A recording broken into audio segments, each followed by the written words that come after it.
सतगुरुदेव की जय। सर्वसंग से प्रार्थना है, सत्संग प्रारंभ हो रहा है। कृपया सत्संग स्थल पर शांतिपूर्वक विराजमान होकर के श्रद्धा से सत्संग सुने।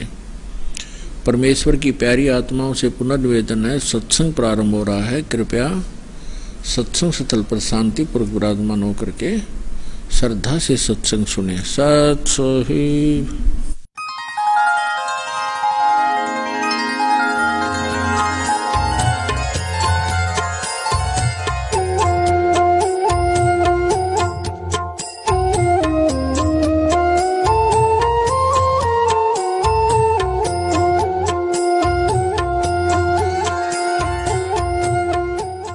जीव हमारी जाति है, मानव धर्म हमारा। हिंदू मुस्लिम सिख ईसाई धर्म नहीं कोई न्यारा। हमारा इष्ट देव कबीर परमेश्वर है। इस पृथ्वी पर निवास करने वाले सर्व प्राणी एक परमेश्वर के बच्चे हैं। सतलोक आश्रम, चंडीगढ़ रोड, बरवाला, जिला हिसार, हरियाणा प्रांत एक रजिस्टर्ड ट्रस्ट कबीर परमेश्वर भक्ति ट्रस्ट द्वारा जगत गुरु संत रामपाल दास जी महाराज की अध्यक्षता में संचालित है। श्रद्धालुओं द्वारा स्वेच्छा से दिए गए दान से सर्व व्यवस्था हो रही है। ये संस्था पूर्ण रूप से गैर राजनीतिक है। हमारा उद्देश्य विश्व के मानव समाज में फैली कुरीतियों, दहेज आदि को समाप्त करके एक स्वच्छ मानवता का उत्थान करना है। उपदेशी श्रद्धालुओं के लिए तंबाकू, शराब व अन्य नशीले पदार्थ सेवन करना वर्जित है। चोरी, रिश्वतखोरी, जारी करना, मांस खाना निषेध है। पर नारी को देखिए बहन बेटी के भाव, कह कबीर काम नाश का यही सहज उपाव।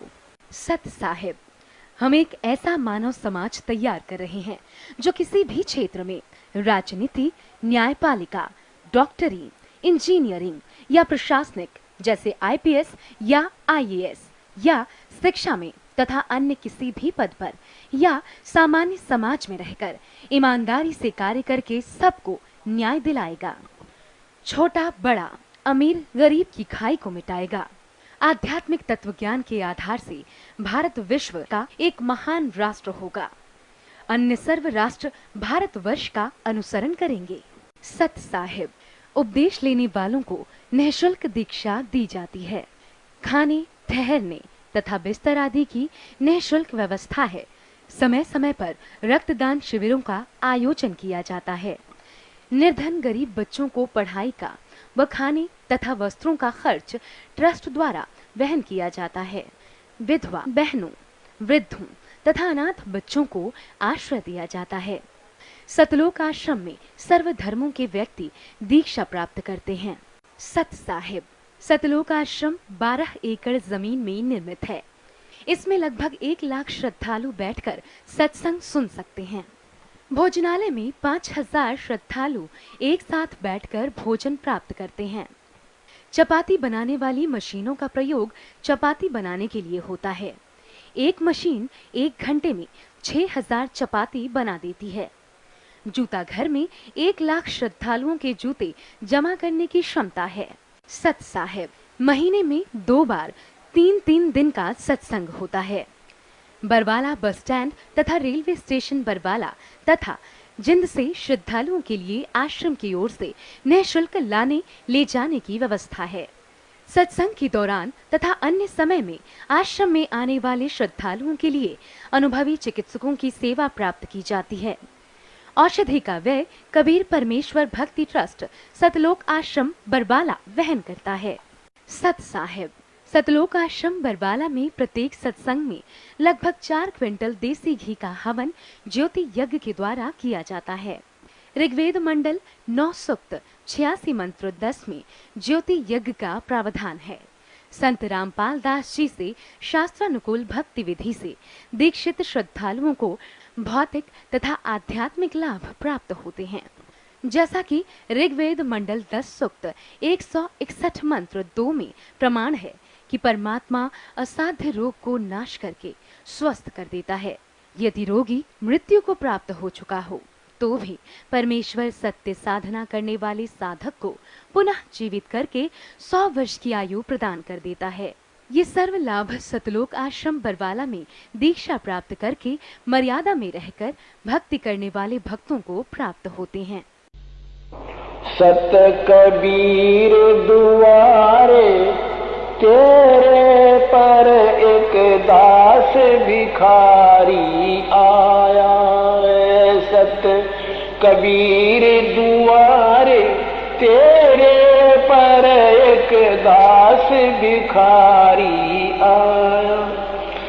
भक्ति की भिक्षा दे दी जो उम्मीद कटोरा लाया। भक्ति की भिक्षा दे दी जो उम्मीद कटोरा लाया। तज नरसी वाले ठाठ नहीं, मैं धन्ना जैसा जाट नहीं। तज नरसी वाले ठाठ नहीं, मैं धन्ना जैसा जाट। मेरी मोर धवज सी साठ नहीं, जिसने लड़का चीर चढ़ाया है। भक्ति की भिक्षा दे दी जो उम्मीद कटोरा लाया। सत कबीर द्वारे तेरे पैक दास भिखारी आया है। भक्ति की उम्मीद कटोरा लाया। शेख फरीद जैसा तप नहीं, मेरा वाल्मीक सा जप नहीं। शेख फरीद जैसा तप नहीं, मेरा वाल्मीक जैसा तप नहीं। मंसूर सी अनल हक नहीं, जिसने टुकड़े शरीर करवाया है। भक्ति की दे दी जो उम्मीद कटोरा ला। सत कबीर दवारे तेरे पैक दास भिखारी आ। भक्ति की भिक्षा दे दी जो उम्मीद कटोरा। धरू जैसी आस नहीं, प्रहलाद जैसा विश्वास नहीं। धरू जैसी आस नहीं, प्रहलाद जैसा विश्वास नहीं। मेरा मीरा जैसा रास नहीं, जिसने रो और नाच रजाया है। भक्ति की दे दी जो उम्मीद कटोरा लाया है। सत कबीर दवारे तेरे पैक दास भिखारी आया है। सत कबीर दवारे पैक दास भिखारी। रंग का बंका जैसा त्याग नहीं, मेरा बाजीद जैसा वैराग नहीं।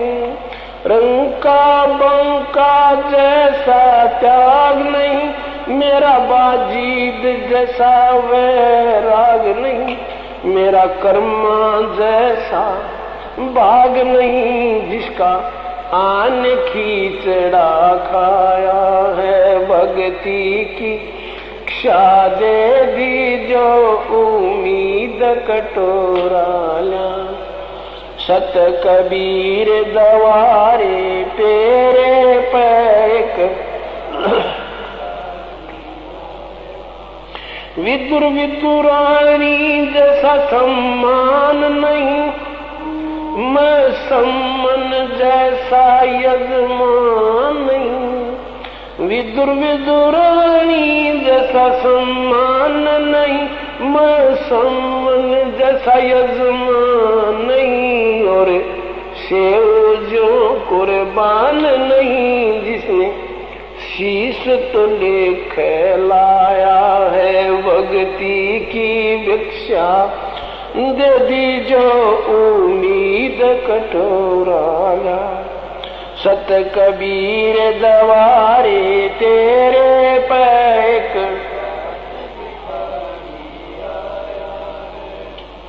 मारकंडे जैसा ऋषि नहीं, सुखदेव जो इंद्री कसी नहीं।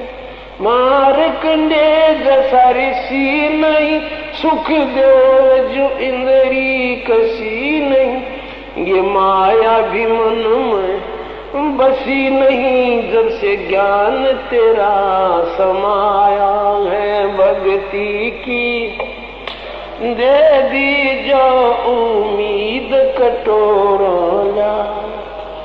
सत कबीर दुआरे तेरे पैक दास भिखारी आया। भक्ति की भिक्षा दे दी जो उम्मीद कटोरा। धर्मदास जैसा भक्ति सेठ नहीं, जीवन दत्ता जैसी और सेठ नहीं।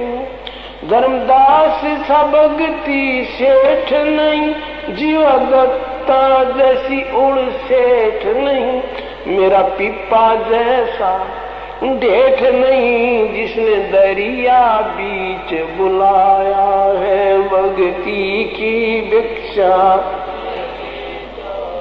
उम्मीद कटोरा लाया है। सत कबीर दवारे तेरे एक दास भिखारी आया है। दिया द्रौपदी जैसा लीर नहीं, कोई बना भजन में सिर नहीं। दिया द्रौपदी जैसा लीर नहीं, कोई बना भजन में सिर नहीं। मेरे बिलनी जैसी धीर नहीं, जिसने बन के बीच घुमाया है।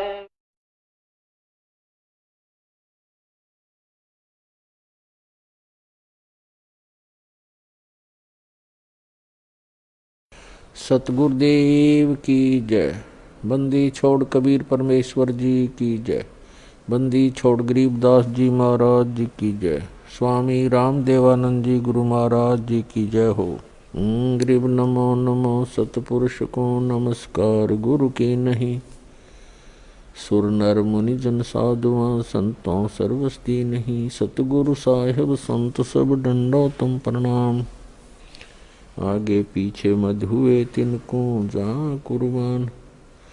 नराकार निर्विषम काल जाल भयभंजनम निर्लेपम निज निर्गुणम अकल अनुवेशुंदनम। सोहम सुरति समाप्तम सकल समान निर्तलय उज्ज्वल हिरंबर हरदमम बे प्रवाथा है वार पार निमद्यतम।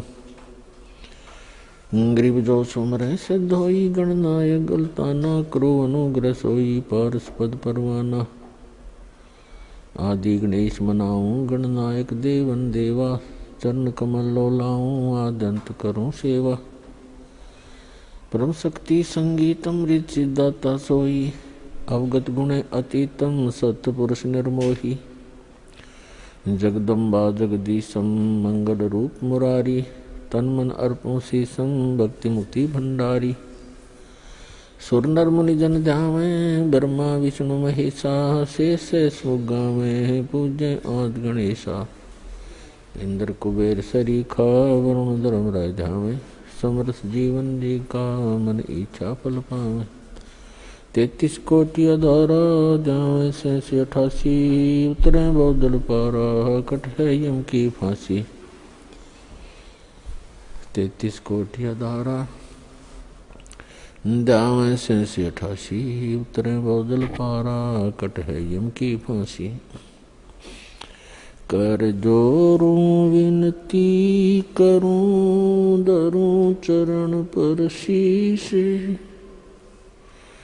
गुरु जी राम देवानंद जी महाराज ने दियो नाम बख्शीश। कोटि कोटि सिजदा करूं कोटि कोटि प्रणाम। चरण कमल में राखियो मैं बंदी जाम गुलाम।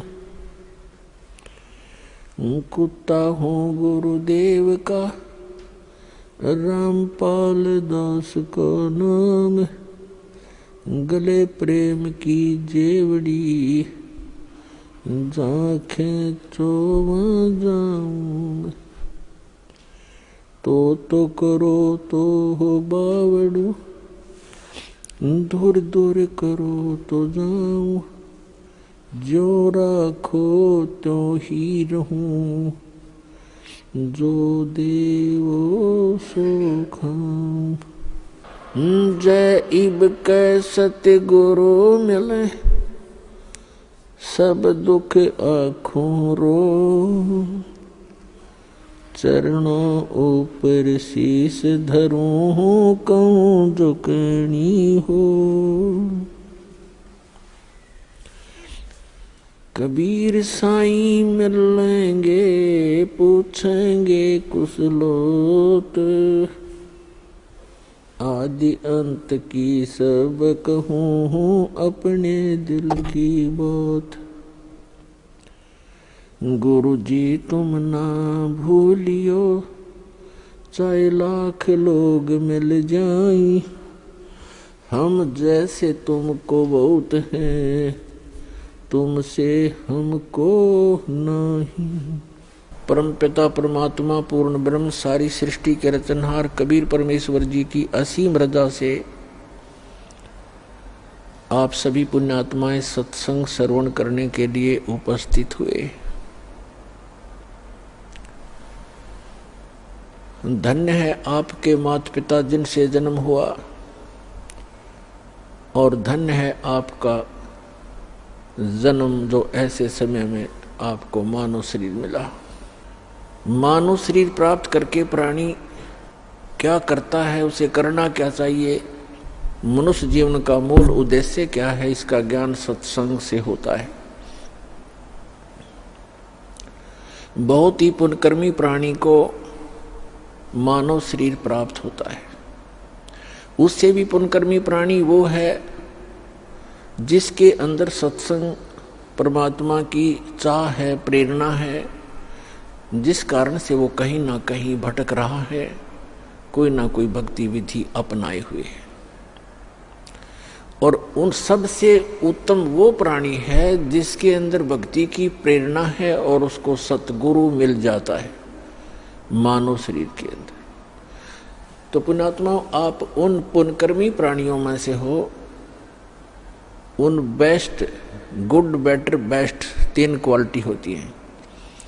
आप उस बेस्ट क्वालिटी की पुण्यात्मा हो जो आपको ऐसे समय में मानव शरीर मिला, इस भक्ति काल में, मोक्ष काल के अंदर, मोक्ष समय है ये, मुक्त होने का ये गोल्डन चांस इसी समय होता है कलयुग के अंदर ही। और वो ये है बीचली पीढ़ी। और अब जिसको ये मानव शरीर प्राप्त है, आप बहुत ही पुण्यकर्मी प्राणी हो। आप युगों युगों से परमात्मा के चरणों में रहे हो, लेकिन आप गलती कर गए, यहाँ से निकल नहीं पाए। आपके पास इस भक्ति समय में की हुई भक्ति साधना की जो पूंजी थी, जो आपकी भक्ति धन था आपका, वो बहुत घना था, जिस कारण से आप न जाने कितने युगों तक फिर सिलप गए। जो पुण्यात्माएं इस मोक्ष काल में पार नहीं हो पाएंगी, उनके पास भक्ति धन तो बहुत हो जाएगा, क्योंकि ये सत साधना ऐसी है, इसकी साधना से भक्ति धन बहुत हो जाता है। और यदि पार नहीं हुआ और फिर वही रह गया, तो फिर उसको लुटेरे लूट लेते हैं।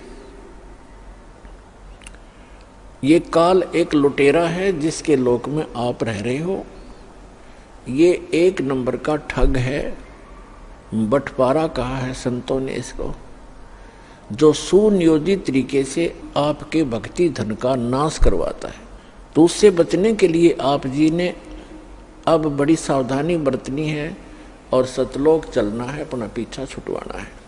मनुष्य शरीर प्राप्त करके जो प्राणी भक्ति नहीं करते तो वो अपना जीवन नाश कर जाते, और जो भक्ति करते भी हैं अंतिम श्वास तक सावधान नहीं रहते तो वो भी बने बनाए काम को बिगाड़ लेते हैं। भक्त को अंतिम श्वास तक साधना करनी पड़ेगी, मर्यादा में रहना पड़ेगा। जैसे खेल के खिलाड़ी होते हैं, वो जहां से स्टार्ट करते हैं, यानी कोई डिस्ट्रिक्ट स्टेट से स्तर से, जिला स्तर से खेलना शुरू करते हैं, वहां भी नियम वैसे ही है। उन मर्यादाओं में रहकर जो उसके अंदर भी वो नियम ज्यों के त्यों बने हुए, और वहां सफल होते हैं। फिर वो राज्य स्तर पर खेलते हैं, वहां भी वही नियम है, और अंतिम गेम तक उन्होंने वैसे ही मर्यादा में रहकर ही सावधानी से खेलना पड़ता है, तभी वो सफल होते हैं। इसी प्रकार प्रत्येक सदग्रंथ में कहा है कि परमात्मा की भक्ति अंतिम श्वास तक करनी होती है। परमात्मा कहते हैं राम नाम रटते रहो जब तक घट में प्राण, कभू तो दीन दयाल के बनक पड़ेगी कान। ये सूक्ष्म वेद की वाणी है जो परमात्मा अपने मुख कमल से स्वयं ही आकर के बोला करते हैं यथार्थ ज्ञान। इसी का समर्थन दिया है यजुर्वेद अध्याय नंबर 40 के मंत्र नंबर 15 ने। उसमें कहा है कि वायु अनिलम अथ इदम भस्मांतम शरीरम, ओम कर्तो समर किलबे समर और कर्तुम समर। अंतिम श्वास तक इस जीवन का, इस शरीर के नष्ट होने तक इस ओम नाम का जाप काम करते करते सिमरण करो। विशेष कसक के साथ यानी श्रद्धा के साथ, एक विशेष आस्था के साथ इसका सिमरण करो, और मनुष्य जीवन का मुख्य कार्य समझकर इसका सिमरण करो। तब आप शरीर छोड़कर जाओगे तब तक इसका सिमरण करते रहोगे। इस ओम नाम से जितना भी अमृतम अमृतव आपको प्राप्त होगा वो इस मंत्र से हो जाएगा। फिर ये तो है ब्रह्म तक की साधना। अब चाहे आप ब्रह्म की साधना करो और चाहे आप किसी परब्रह्म की साधना करो या परम अक्षर ब्रह्म की साधना करो, उनके लिए एक जैसे ही नियम होते हैं। तो सूक्ष्म वेद में श्रीमद् भगवद गीता में लिखा है 8वें अध्याय के 13वें श्लोक में गीता ज्ञानदाता कहता है कि मेरा सुमरण जो है, मेरी भक्ति, ओम इति एकाक्षरम ब्रह्म व्यवहारण माम अनुसमरण यह परियाति तजन देहम सयाति परमाम गतिम। मुझ ब्रह्म का केवल एक अक्षर ओम मंत्र है और कोई नहीं, नथिंग एल्स। इति बस यही फाइनल है। और जो इस ये परियाति तजन देहम, शरीर छोड़ते तक इसका सिमरण करता हुआ, उच्चारण करके सिमरण करता हुआ जो शरीर छोड़कर जाता है, सयाति परमाम गतिम, वह है ओम से मिलने वाली परम गति प्राप्त करता है। ओम किसका मंत्र है? ब्रह्म का। और ओम से कौन सा स्थान प्राप्त होता है? ब्रह्मलोक। देवी भागवत के अंदर 7वें स्कंद में गीता प्रेस गोरखपुर से प्रकाशित सचित्र मोटा टाइप केवल हिंदी के पृष्ठ नंबर 562 और 563 पर स्पष्ट किया है।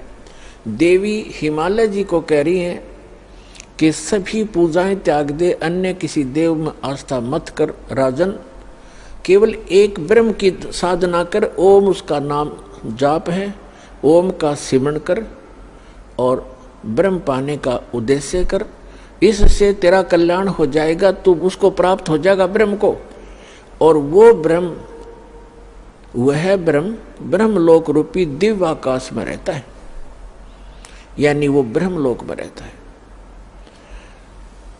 यजुर्वेद अध्याय नंबर 40 के मंत्र 17 में 2 पुरुष बताए। एक तो ये वेद ज्ञान दाता ब्रह्म है, ये कहता मैं ब्रह्म हूं, सो अहम खम ब्रह्म, अहम ओम खम ब्रह्म, मैं ओम, मेरा ओम नाम है, मैं ब्रह्म हूं। और खम माने ब्रह्मलोक रूपी दिव्य आकाश में, वहां मैं रहता हूं। और जो पूर्ण परमात्मा है वो गुप्त है, वो प्रोक्ष है, वो ऊपर के तेजों में लोकों में रहता है।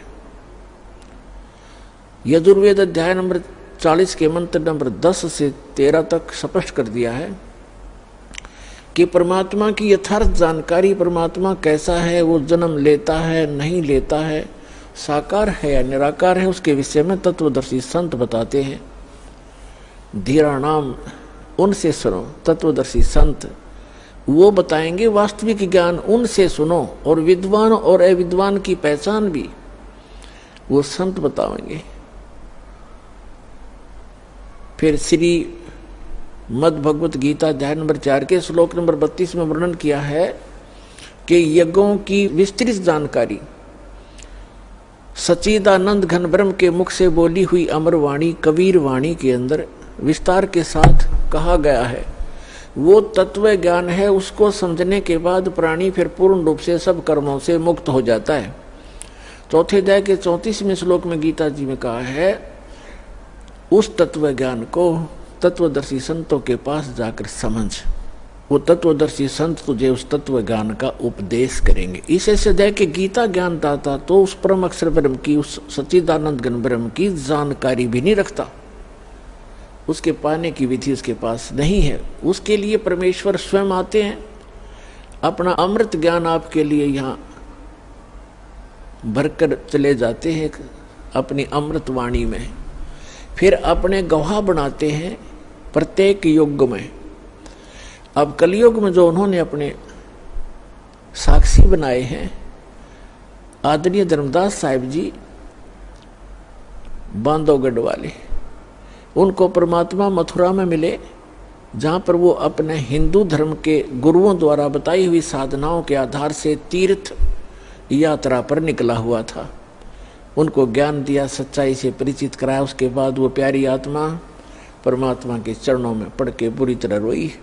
फिर उसको परमात्मा सतलोक लेकर गए, जहाँ से हम आए थे, और जो वो सुखमय स्थान है जहाँ कभी जरा और मरण नहीं होता, जहाँ वृद्ध अवस्था नहीं है, जहाँ मृत्यु कभी नहीं होती।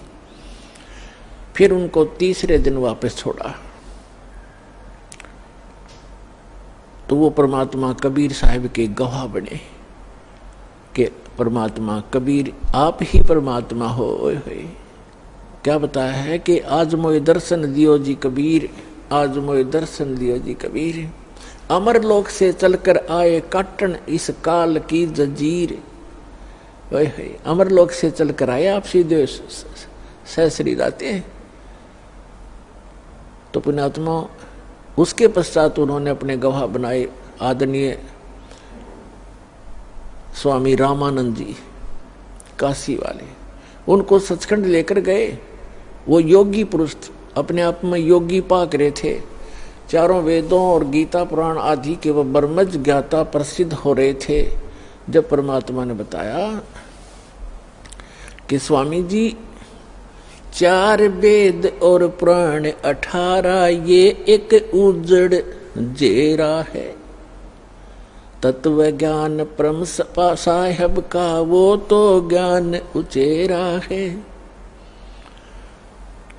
रामानंद जी वेदों पर गर्व करते थे, पुराणों और गीता पर गर्व करते थे कि इस कंप्लीट स्पिरिचुअल नॉलेज है, संपूर्ण अध्यात्म ज्ञान है। परमात्मा ने कहा कि ये तो एक उज्जड़ घेरा है, ये 4 पुराण और वेद 18, ये एक उज्जड़ घेरा है, इससे निकल नहीं सकते इस साधना से, ये इनकम्प्लीट है। फिर रामानंद जी के भ्रम को निवारण करने के लिए सचखंड लेकर गए। वहाँ देखा अपना वास्तविक स्थान और परमात्मा बैठे सिंहासन पर, राजा के समान, सिर पर मुकुट, सफेद छत्र और राजा की तरह अनंत कोट ब्रह्मांड के संचालक के सिंहासन पर विराजमान प्रभु को देखा उस 5 वर्ष के बालक के रूप में, और फिर अपना वास्तविक रूप बनाया, फिर बालक रूप धारण किया, फिर उस महापुरुष को वापस छोड़ दिया।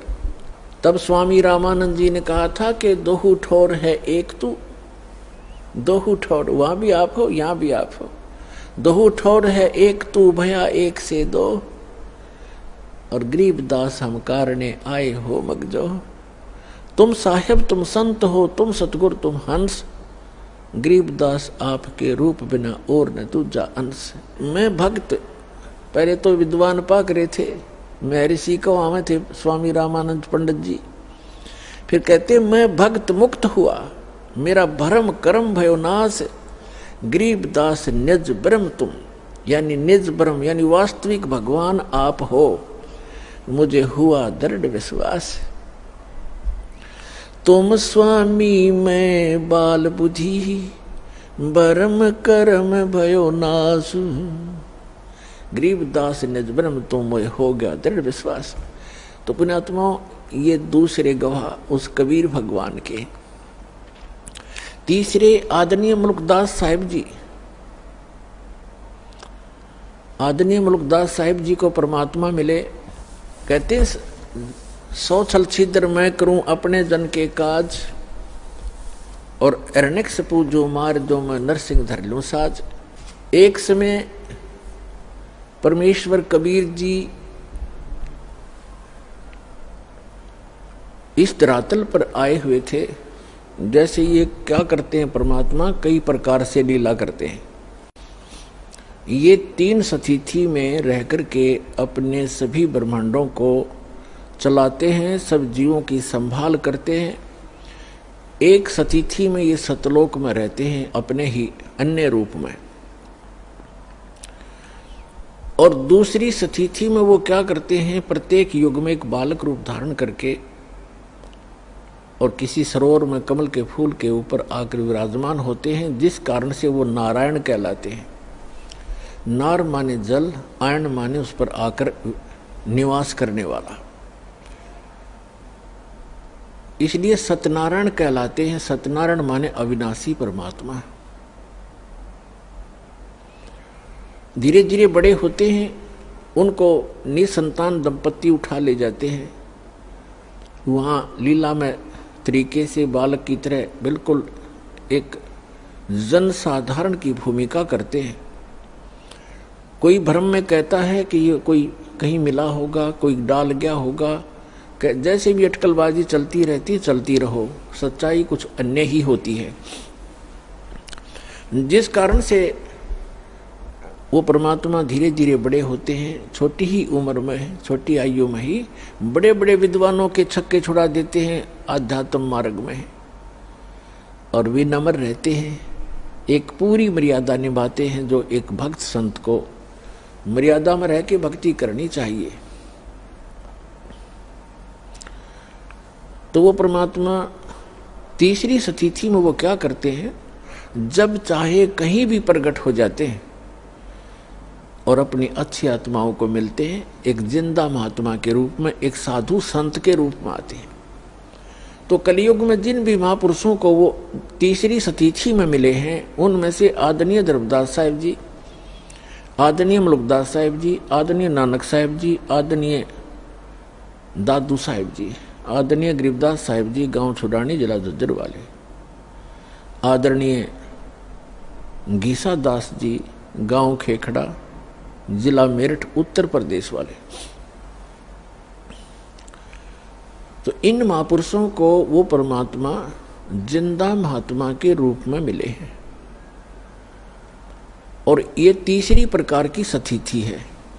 इन सभी महापुरुषों को परमात्मा सचखंड लेकर गए, फिर उनको वापस छोड़ा। तो इन्होंने अब मुलुकदास जी को कैसे मिले? तो वो परमात्मा जो तीसरी प्रकार की स्थिति में कभी भी आकर कहीं कुछ समय रह जाते थे।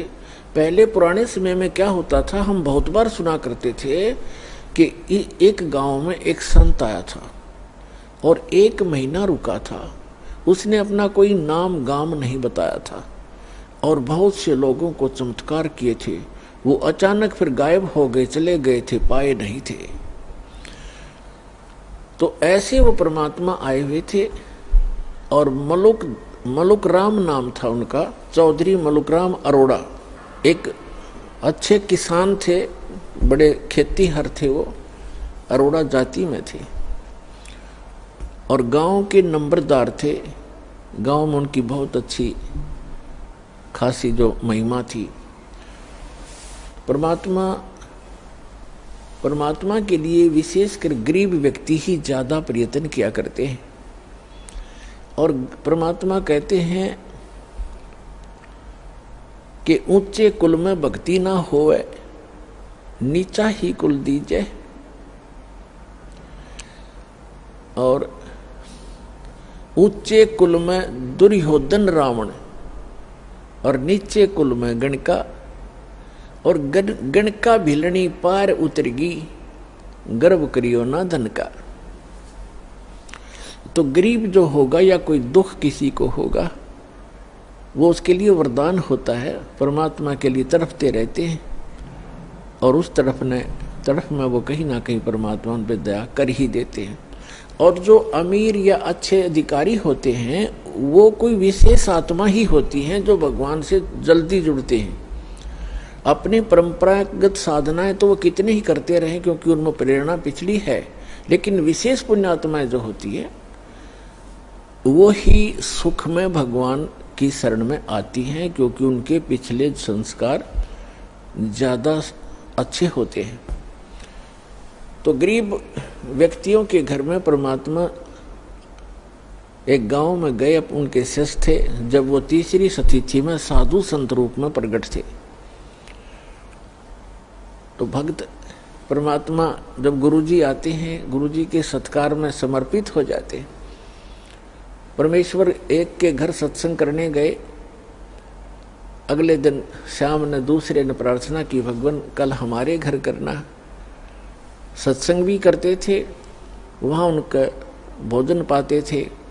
तो सब ने चेष्टा हुई, सबके अंदर प्रेरणा बनी कि हमारे घर भी गुरु जी आए, हम भी सेवा करें अपने गुरुदेव की। ऐसे करते इस प्रकार परमात्मा ने पहले दिन एक के घर सत्संग किया, वहाँ भोजन प्राप्त किया। अगले दिन दूसरे के, दूसरे तीसरे दिन तीसरे के। तो भक्त जब गुरुजी जाते हैं तो अच्छा भोजन बनाते हैं, अच्छा हलवा देसी घी का लगावें, वो डालें, उसके अंदर पानी महक जा पड़ोसियों तक।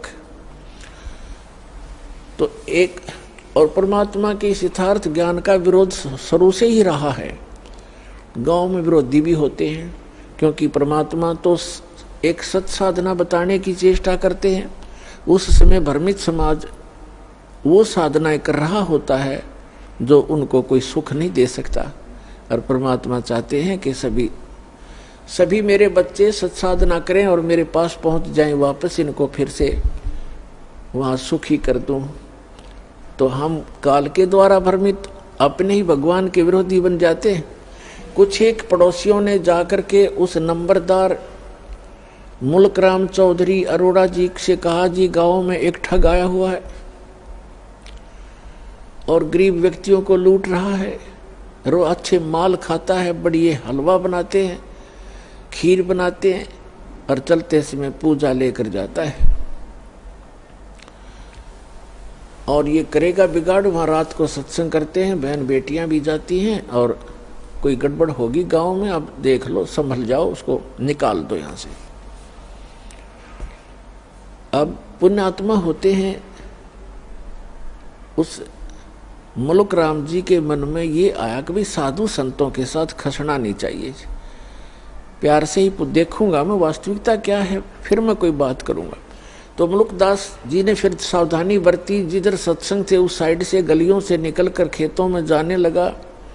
तो क्या देखा कि तीसरे दिन किसी के घर में छौंक लगा और फिर हलवे का बनाने का समय हो गया। वो निकल कर जा रहा था, उसने आई महक कि भी हलवा तो बना रखा है। अगले दिन वो तीसरे के घर में, चौथे के घर में, तो मुल्कदास ने सोचा भी अब बात तो सचमुच है, तो रोज हलवे खावे है, देखते न्यू कौन है कैसा है। तो परमात्मा बैठे थे, ए ठगवाड़ा ठगी देश, उसको पहचान ले तो फिर हम पारे हो जाएं। हम पहचान ही नहीं पाते उस परम पिता को, हम अपनी अटकलों से उसकी डेफिनेशन बनाए बैठे हैं। अब मुल्कदास ने जाकर देखा एक सिंपल सा आदमी बैठा है, दाढ़ी मूछ बड़ी हुई है, सफेद से कपड़े पहना है, गले में माला डाली है जैसे एक साधु संत सादिक है। मुल्कदास ने कहा कि ए भक्त, आप ये क्या कर रहे हो? आज तीसरा दिन हो गया मुझे देखते, अच्छे हलवे खाते हो, खीर खाते हो, आप अपना काम करके क्यों नहीं खाते हो? अपनी मेहनत करा करो, मजदूरी करनी चाहिए। अब जैसा भी वो नेक आत्मा था, अपने हिसाब से उसने खूब औपचारिकता से बात तो कई सारी उल्टी पर कही औपचारिकता से। तब परमात्मा ने कहा, देखो भक्त, देखो चौधरी साहब, मुझे तो भगवान बगैर किए ही दे रहा है, खूब खीर खाता हूँ, हलवे खाता हूँ, परमात्मा के गुण गाता हूँ। यदि सभी लोग, सभी संसार भगवान की भक्ति करे जैसे मैं कर रहा हूँ, तो सभी को हलवे रोज ही मिल जाए। आप भी प्राप्त कर सकते हो खीर और हलवे। मुल्कदास को ये बात जची नहीं, क्योंकि हम तो उस घिसी पिटी दंत कथा पर आधारित है कि करके खाना चाहिए, करे बिना तो होए को नहीं, करके तो खाना चाहिए, पर भगवान का गुण भी गाना चाहिए। और थोड़े सेकंड में बरकत करनी दे दिया भगवान फिर। लेकिन उस समय परमात्मा ने उसका वो चाबी लगानी थी। तो वो कहने लगा कि क्या तेरा भगवान मुझे बगैर काम किए खिला देगा? परमात्मा बोले कि आप विश्वास करोगे तो अवश्य खिला देगा। तो मुल्कदास ने कहा कि आज यदि आपके भगवान ने मुझे खाना खिला दिया शाम तक, मैं खाली पेट आया हूं घर से भी, तो मैं आपका चेला बन जाऊंगा शिष्य। और यदि आपके भगवान ने आज शाम तक मुझे बगैर कुछ किए खाना नहीं खिलाया, तो तुझे मैं अपने खेतों में मजदूर बनाऊंगा। है मंजूर? कबीर साहब बोले मंजूर है मुझे। ठीक है। अब चौधरी साहब चले गए। पहले बड़े वन होते थे, जंगल होते थे, गांव के खेतों से भी थोड़ी दूरी पर जंगल होते थे, चारों तरफ वन। अपने खेतों के दूसरी साइड में चले गए जहां पर कोई देखे नहीं, और जंगल में जाकर एक वृक्ष के ऊपर चढ़ गए, ऊपर जाकर बैठ गया। अब ठीक है, दोपहर के 10-11 बजे सी वहां गडरिए आगे, ये भेड़ बकरी चराने वाले, वो कुछ गाय भी साथ में रखते हैं, गौवे भी, उनका कोई त्योहार था। उन्होंने अपने एक साथी से कहा कि आप यहाँ खीर बना लो। वहीं पर एक कुआं था छोटा सा, ये कुआं है यहाँ पर, इसमें से जल ले और यहाँ खीर बना लो इस वृक्ष के नीचे, उसी वृक्ष के नीचे जिस पे वो चौधरी साहब बैठे थे। और हम जा रहे हैं, पशुओं को चरा लेंगे, फिर हम आ जाएंगे 1-2 घंटे में, 12 बजे से। वो कहने लगा ठीक है। उसने खीर चढ़ा दी और खीर बनने को हुई, बनी तैयार हुई। तो उसी समय उसने क्या देखा कि बहुत दूरी पर कुछ घोड़ों के ऊपर व्यक्ति डाकू आ रहे हैं। डाकू लोग घोड़ों पर चलते थे, उनको खूब पता था जंगल में पशु चराने वालों को कि ऐसी स्थिति में डाकू लोग आते हैं। वो व्यक्ति तो भाग गया, खीर बनती छोड़ गए अपने साथियों के पास, वो दूर चले गए और आगे को। अब वो आकर देखा, उन्होंने कुआं था वहीं पर, डाकुओं ने पानी पीना चाहा कि रुको पानी पिएंगे, कुआं है। वो पानी पीने के लिए नीचे उतरे, घोड़े वहां खड़े कर दिए। तो देखा, एक ने कहा जी ये तो खीर भी है, यहाँ पर कुछ बन रहा है। उखाड़ कर ढक्कन उठाकर देखा तो खीर बन रही है। तो डाकू कहने लगे भाई अपने उस्ताद से कि उस्ताद भूख लग रही है, लगा ला 2-2 हाथ। उनमें से एक कहने लगा जी ऐसा ना हो कोई इसमें कोई डाल गया हो हमें धोखा देने के लिए, पहले इसको टेस्ट कर ले, किसी पशु पक्षी को खिला लेते हैं। उनमें से तीसरे ने कहा कि बनाने वाला यहीं छुपा होगा, कहीं भाग कहाँ गया होगा, देखो हमसे डर से छुप गया। वो इधर उधर देखने लगे। एक ने ऊपर देखा कि ये बैठा ऊपर, अरे ये बैठा ऊपर। उससे कहा भाई नीचे आ जा तू। वो कहने लगा ना आऊं, नीचे ना उतरूं मैं। क्यों नहीं आवा नीचे? नीचे आना तेरे मारेंगे गोली। वो 5 सेकंड में नीचे आ लिया। नीचे आया तो कहन उसके वो ढक्कन के ऊपर खीर डाल दी अच्छी खूब और कहा इसको खा। वो नौका कति नहीं खाऊं। अब मुल्कदास खावे नहीं, मना करे कि मेरी तो बात बिगड़ेगी आज। वो इसलिए नहीं खावा कि मैं झूठा पड़ूंगा और चेला बनना पड़ेगा। तो उनको पक्का यकीन हो गया डाकुओं के कि इसने जरूर कुछ ना कुछ मिला रखा है, इसलिए नहीं खाता। उसका 2 मारे दड़ाक, अच्छी मारी लात, अखा बैठ के उसने फटाफट किलो पक्की खा गया। भूख तो लगी रही थी और खाने के बाद उसको काट बैठ आध घंटे, अगर मरेगा तो मर लेगा यूं। आध पौन घंटा इंतजार करके उसका कुछ नहीं हुआ। फिर उसने साची बताई जी ऐसे ऐसे बात है, मैं तो इसलिए मना करूं था, मेरी एक शर्त लाग रही थी। तो बोले भाग जा, जाता रहा तो यहां से। वो चला गया। अब वो भाग लिया। अब उसने जिस समय वो कहा कि हम डाकू हैं या तो खा ले ना तेरा बकल तार देंगे, तो उसको ये पता लगा तो डाकू हैं। तो अंदर से प्रार्थना की है गुरुजी मुझे बचा ले, मेरी जीवन रक्षा कर दे, मैं आपका गुरु चेला बनूंगा। एक तो जान बचाई और खीर खिलाई। अब वो सीधा पहुंचा गुरुदेव के पास, परमेश्वर के पास। वो तो जानी जान थे, सारी लीला वही करते हैं, 100 छिद्र मैं करूं अपने जन के काज। अब जो ही मुल्कदास चौधरी आया, परमात्मा बैठे आसन पर नीचे लगा रखा। परमात्मा ने पूछा क्यों चौधरी साहब, भगवान ने करी कुछ सेवा तेरी? ने बोला जी तेरा भगवान तो मर मर खीर खिलावा है। आपका परमात्मा तो मर मर खीर खिलाता है और मेरी जान बचा दी दाता अपने ना। उनका केज लग गए, 1 मिनट में कर दो काम मेरा। आपको मैंने याद किया, सारी कथा बताई। परमात्मा बोले बेटा यह भी आपके ऊपर एक रहम किया है परमेश्वर ने कि जिस कारण से आपको एक अनमोल रतन और मिलेगा। खीर तो खिलाई सो खिलाई, ये धन मिल गया। फिर उसको क्योंकि विश्वास जल्दी नहीं होता, अब तो परमात्मा ने ऐसा ज्ञान दे दिया बच्चों, बालक बालक भी समझ सकते हैं कबीर इज गॉड। ऐसे प्रमाण दास आपको दे देगा।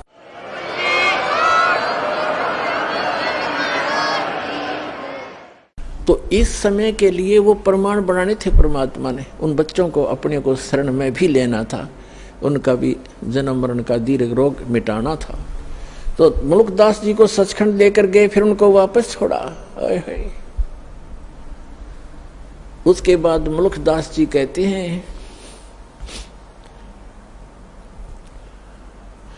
जपोरे मन साहेब नाम कबीर, जपोरे मन परमेश्वर नाम कबीर।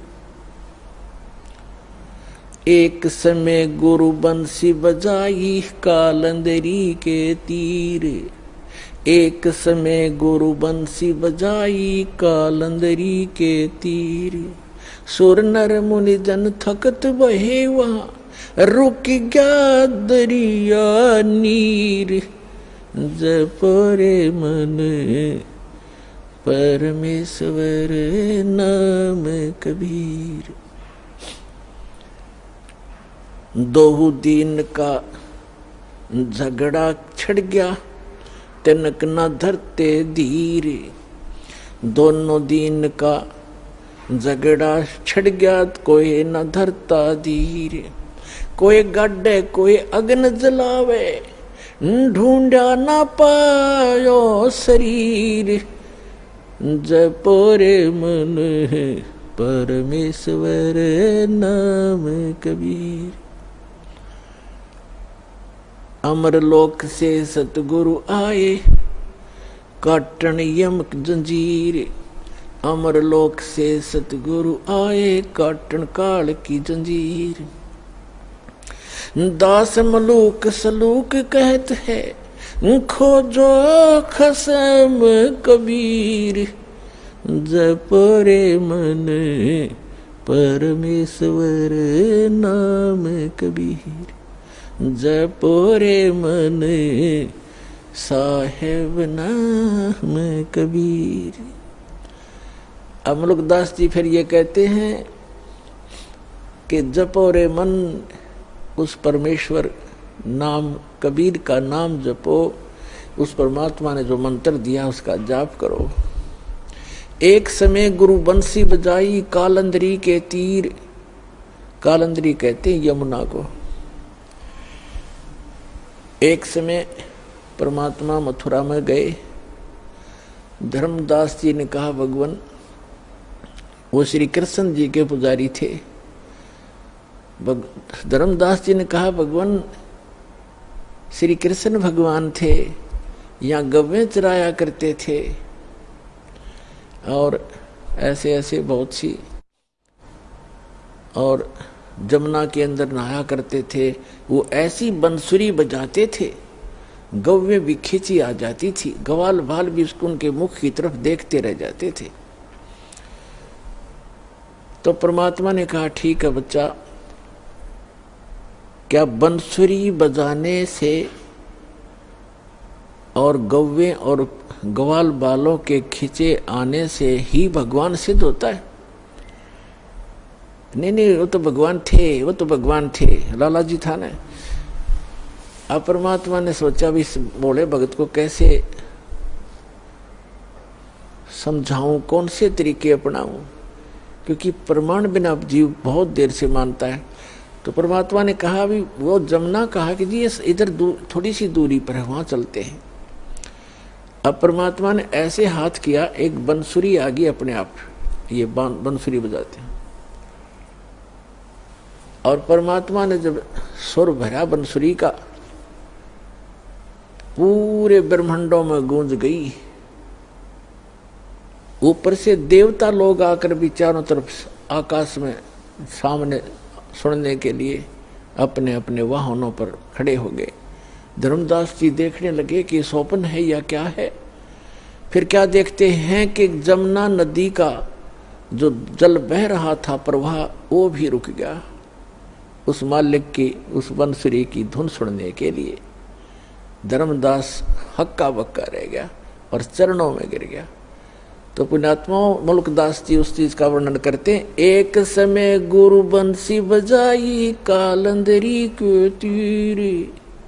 सुर नर मुनि जन थकत बहे, वो रुक गया दरिया नीर। जपरे मन समरथ नाम कबीर। फिर बताते हैं कि दोनों दिन का झगड़ा छिड़ गया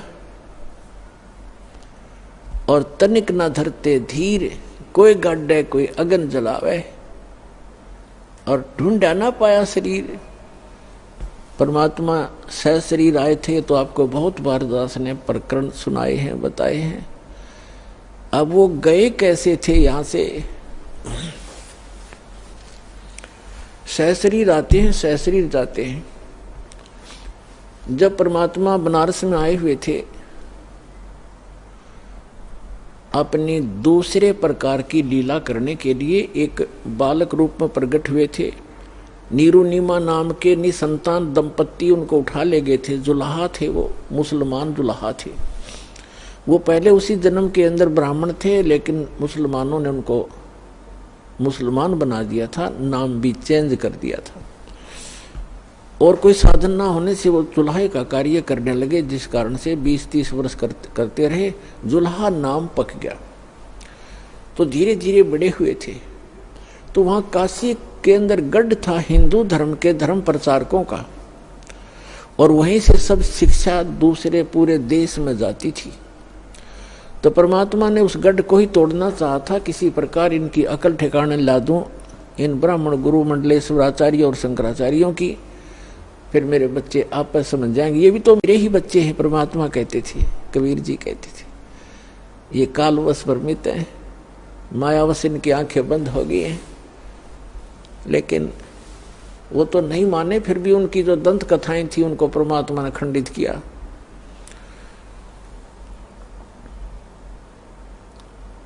क्या बताते थे,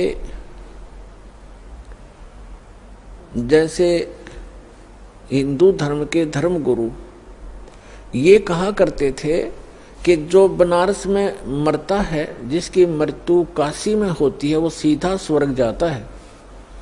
और जो मगहर के अंदर मरता है, मगहर के अंदर मुसलमान एक नवाब था, बिजली खान पठान।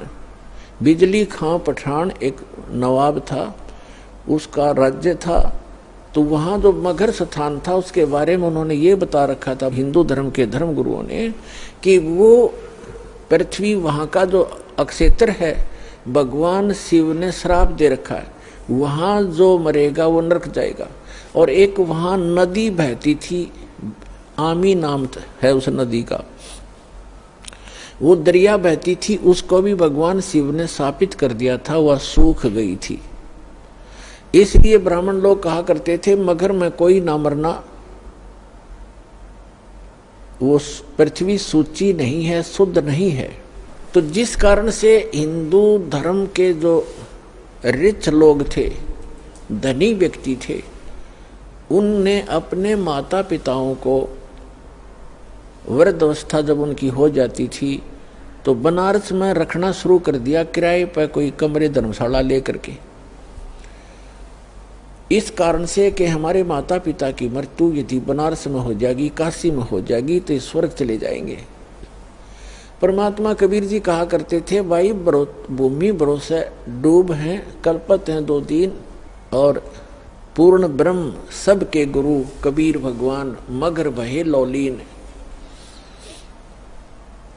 और फिर बताते हैं, कबीर साहब कहा करते थे कि मुक्ति खेत मथुरापुरी, वहाँ कीन्या कृष्ण के लोल, कंस के सी चाणूर से वहाँ फिरते डाम डोले। अपनात्मा परमात्मा कहा करते कि तुम आप जी मथुरा को भी एक मुक्त अक्षेत्र मानते हो, कि वहाँ श्री कृष्ण जी ने बाल्यावस्था में बहुत से लीलाएं की थी, वहाँ उनके चरण टिके थे। और आप ये भी कहते हो कि मथुरा में जाने से कल्याण हो जाता है। उसी मथुरा के अंदर कंस और केसी राक्षस घोड़ा बनकर आते, और चाणोर जैसे भी वहीं रहा करते थे मथुरा में। और उनकी कैसी मृत्यु हुई? अगर मथुरा में रहने मात्र से मोक्ष संभव है, तो कंस केसी चाणोर से वहां फिरते डामाडोल, वो वहां कुबद कमाया करते थे, उनका बक्कल उतरा, उनकी कैसी दुर्गति से मृत्यु हुई। तो परमात्मा कहा करते थे कि भक्ति करनी चाहिए भाई, भक्ति के बल से, शुभ कर्मों के करने से आप कहीं भी मृत्यु को प्राप्त हो जाओ। जब आपका संस्कार आता है, आप सीधे अपने उस स्थान पर, उस कर्म आधार से ही आप अपने स्वर्ग या जैसे भी आपका स्थान है वहां जाओगे। केवल पृथ्वी के ऊपर कहीं भी मरो, बुरा व्यक्ति तो नरक जाएगा, और शुभ कर्मी प्राणी चाहे मगहर मरो और चाहे मरो बनारस या मथुरा में, अच्छे कर्म करने वाला स्वर्ग और बुरे कर्म करने वाला तो भाई नरक में ही जाएगा।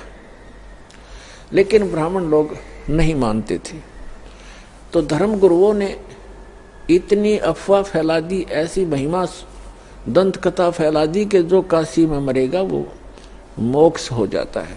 जो काशी में मरेगा उसका मोक्ष हो जाता है। इसलिए जो बनिए लोग थे, बनिए पैसे वाले, उन्होंने अपने माता पिता को अंत समय में 2 वर्ष 4 वर्ष से 10 वर्ष रहो, कोई वहां नौकर छोड़ देते थे उनके लिए कि हमारे पिता ने हमारे लिए बहुत कुछ किया है, पैसा हमारे पास है, आराम से वहां रह लेंगे और इनकी मृत्यु होगी तो स्वर्ग चले जाएंगे। अब जब उन्होंने ऐसे रखना शुरू किया तो उन धर्म गुरुओं ने सोचा क्यों ना इनको हम अपने घर रख लें, इनके बूढ़ों को, बूढ़ियाओं को, और रखेंगे तो ये कुछ हमें देंगे भी। तो इस लालच में उन्होंने वो आफत मोल ले ली और उन अपने यजमानों से कहा, अक्षेत्र बटे हुए हैं इनके, उनसे कहा कि भाई आपके माता पिता को आप हमारे घर पे ही छोड़ दो, यहाँ कथा भी सुना करेंगे और यहाँ भोजन भी कर लिया करेंगे। उन्होंने कहा जी बहुत अच्छी बात, फिर तो हम अपने माता पिता के आपको आपके घर छोड़ देंगे। तो उनके वहाँ खूब दक्षिणा भी देने लगे, उनके खर्चा भी देने लगे और अलग से भी पैसे दान उन ब्राह्मणों को, गुरुओं को देने लगे। जिस कारण से सभी ब्राह्मणों में ये एक जैसे पीजी हुआ करना, पीजी जैसे खोल लिए इनने। अपने आत्मा वृद्ध अवस्था में बूढ़ा व्यक्ति अगर अस्वस्थ हो जाए तो एक के दुर्भर हो जाता है। उसे तो अपना माता पिता बुरा तो नहीं लगते, लेकिन उसके लिए कितना प्रयत्न करना पड़ता है, कैसे संभाल करनी पड़ती है, कहीं थूक देते हैं, कहीं दस्त लग जाते हैं, तो कई प्रकार की ऐसी बहुत कुछ सेवा होती है। तो कुछ दिन तो उन्होंने आया आनंद और फिर बूढ़े संभालने हो गए मुश्किल। तो उन्होंने मिलकर एक स्कीम बनाई कि इनकी टिकट काटो जल्दी। उन्होंने क्या स्कीम बनाया कि एक क्रोंत लगा दो, एक क्रोंत बना लिया। क्रोंत मतलब एक ऐसी बनाई आरत सी गंगा के किनारे, एक ऐसी गुफा सी बना दी गंगा के किनारे, घाट सा उस पे, और एक मड़ी सी बनाकर ऐसे, और उसके अंदर जैसे ऐसे बनी हुई थी उसके अंदर क्रोंत फिट कर दिया ऊपर, ऐसी उसका स्ट्रक्चर बना दिया। और उस क्रोंत के हैंडल थोड़ी सी दूरी पर 50-50 फुट दूरी पर रस्से से अंदर अंदर बांध कर ऐसा अंडरग्राउंड बना लिया, और वो दूर जाकर बैठ जाए 2 जने उसको हैंडल करने वाले। ऐसे जंगल सा बहुत जड़े से उसमें झाड़ से थे वहां पर। तो वो क्या कहते हैं कि जो उन्होंने एक अफवाह फैला दी कि जो गंगा के किनारे अपनी क्रोध से गर्दन कटवाएगा वो सीधा स्वर्ग, शीघ्र स्वर्ग जाएगा। जो शीघ्र जाना चाहता है स्वर्ग, उसके लिए परमात्मा ने एक क्रोंत भेजना शुरू कर दिया। क्रोंत माने लकड़ी काटने का आरा, वो इतने लंबे लंबे दांतों वाला, ऐसे दोनों हाथों से दूर दूर से पकड़ कर चलाते हैं, ऐसा क्रोंत बोलते हैं उसको। तो भी बुढ़ापे में आप भी दुखी हो लेते हैं। उन्होंने अपने बच्चों से कहा, बेटा हमारा तो समय आ चुका है, हम भी दुखी हैं शरीर में, कभी आंखें दर्द कर रही हैं, कभी भड़क हो जाती है, और कभी कोई ना कोई समस्या शरीर में बनी ही रहती है। और ऐसे गुरुजी बता रहे हैं कि भगवान की तरफ से क्रोंत आता है और उससे जो गर्दन कट जाए, उससे गर्दन काटेंगे और सीधा स्वर्ग चले जाएंगे। और उन्होंने बताया कि पीड़ा नहीं होती, बहुत शीघ्रता से काम बन जाता है, झटके की तरह। तो सब ने धीरे धीरे उन्होंने अब अपने बुजुर्गों ने अपने बच्चों से प्रार्थना की, बेटा हम तो मृत्यु के निकट हैं और हमें जाने दो। तो बच्चे फिर मना कैसे करें, जो भगवान की तरफ से ऐसा कोई व्यवस्था होगी है तो अच्छी बात है। पिताजी भी चाह रहे हैं, तो उन्होंने कर दिया वो शुरू अथा कसाई वाला। अब वो डेला गए गर्दन कटवाने वहां पर। अब वो आवाज लगा देते, हे परमात्मा क्रोंत भेजियो, उसकी लिटा के नो नीचे को मुंह करके, हे परमात्मा क्रोंत भेजियो, और उसके पीछे थे ऐसे स्थान पर सेट करते थे, सीधा उससे निकल कर आता वो, और नीचे उस रस्से होते थे उनको 2 बार ऐसे कर देते, कच्च दही कर देता, और फिर उसको घुमा देते, वो ऊपर फिट हो जाता, दिखता भी नहीं उनको तो। और कौन देखे था अंदर जाकर के, तो निकाल ले गए। वो फिर उठाकर वहीं सभा कर दें। फिर उनकी मृत्यु के उपरांत वो गुरु जी फिर ये करो वो करो, फंड करो, वो न्यारी दक्षिणा, और उसकी विशेष टिकट लगा दी उन्होंने कि 100 रुपये लगते हैं। जब करो तो आता है, हमने पूजा करनी पड़ती है तब करो तो आता है ऊपर से। अब उस समय के 100 रुपये आज के 10 लाख के बराबर है। तो वो भी स्वीकार किया। परमात्मा कहा करते, भाई काशी करवत लेत हैं, आन कटावें शीस, और बन बन भटका खात हो, यो मिले नहीं जगदीश। परमात्मा के मिलने की जो तरीका है, साधना, वो हमारे पास है। उस विधि को अपनाओ, आपका कल्याण हो जाएगा। इस भ्रम का निवारण करने के लिए परमेश्वर कबीर जी ने बहुत सी कथाएं सुनाई, बहुत से प्रवचन किए, वाणी सुनाई, पर नहीं, हमारे गले उतरी नहीं। एक मगध राज्य का एक बिजली खां नाम का पठान था, वहां का नवाब था वो। एक समय क्या हुआ कि मगध क्षेत्र में सूखा गिर गया, अकाल गिर गया। उन्होंने, क्योंकि वहां मगध नगर है एक छोटा सा, पहले बस्ती जिला था उत्तर प्रदेश में, गोरखपुर से 25 किलोमीटर उरली साइड में,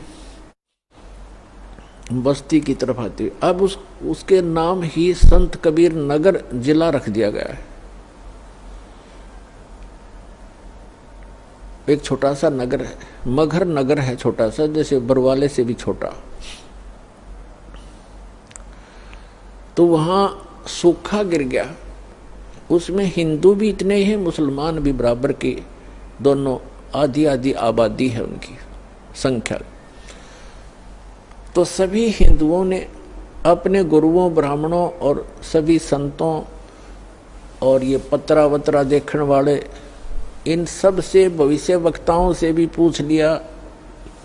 सभी ने बताया कि 2 वर्ष तक इस क्षेत्र में वर्षा का कोई संयोग नहीं है, क्योंकि आपके पुण्य नहीं है। तो सभी जंतर मंत्र करके सब थक गए, हाहाकार मच गई। तो किसी व्यक्ति ने बता दिया कि काशी के अंदर एक कबीर नाम के महापुरुष रहते हैं, वो चाहे तो आपका संकट निवारण कर सकते हैं। अब बिजली खां पठान ने 2 दूत भेजे, अपने सैनिक भेजे। कहाँ? काशी के अंदर। और वीरदेव सिंह बघेल नाम का एक हिंदू राजा था, नरेश, वो काशी का राजा था, नरेश था। और सिकंदर लोधी दिल्ली का बादशाह था। उस दिल्ली के बादशाह के अंतर्गत ये छोटे छोटे राजा और ये सभी नवाब उसी के अंतर्गत आते थे। तो नरेश जो था वो उस काशी का जो राजा था, काशी क्षेत्र का, तो वो भी परमेश्वर कबीर जी की शरण में आ चुका था। जब वो दोनों सैनिक संदेश वाहक बिजली खां पठान का एक पत्र लेकर के वीर देव सिंह बघेल के पास गए, उसमें लिखा था कि हमारे यहाँ बहुत बुरा अकाल गिर गया है, त्राही त्राही मच गई है, और मैंने सुना है कोई कबीर नाम के कोई संत हैं, कृपा उनको हमारे यहाँ भेजें, और हमारे यहाँ वर्षा नहीं हो रही।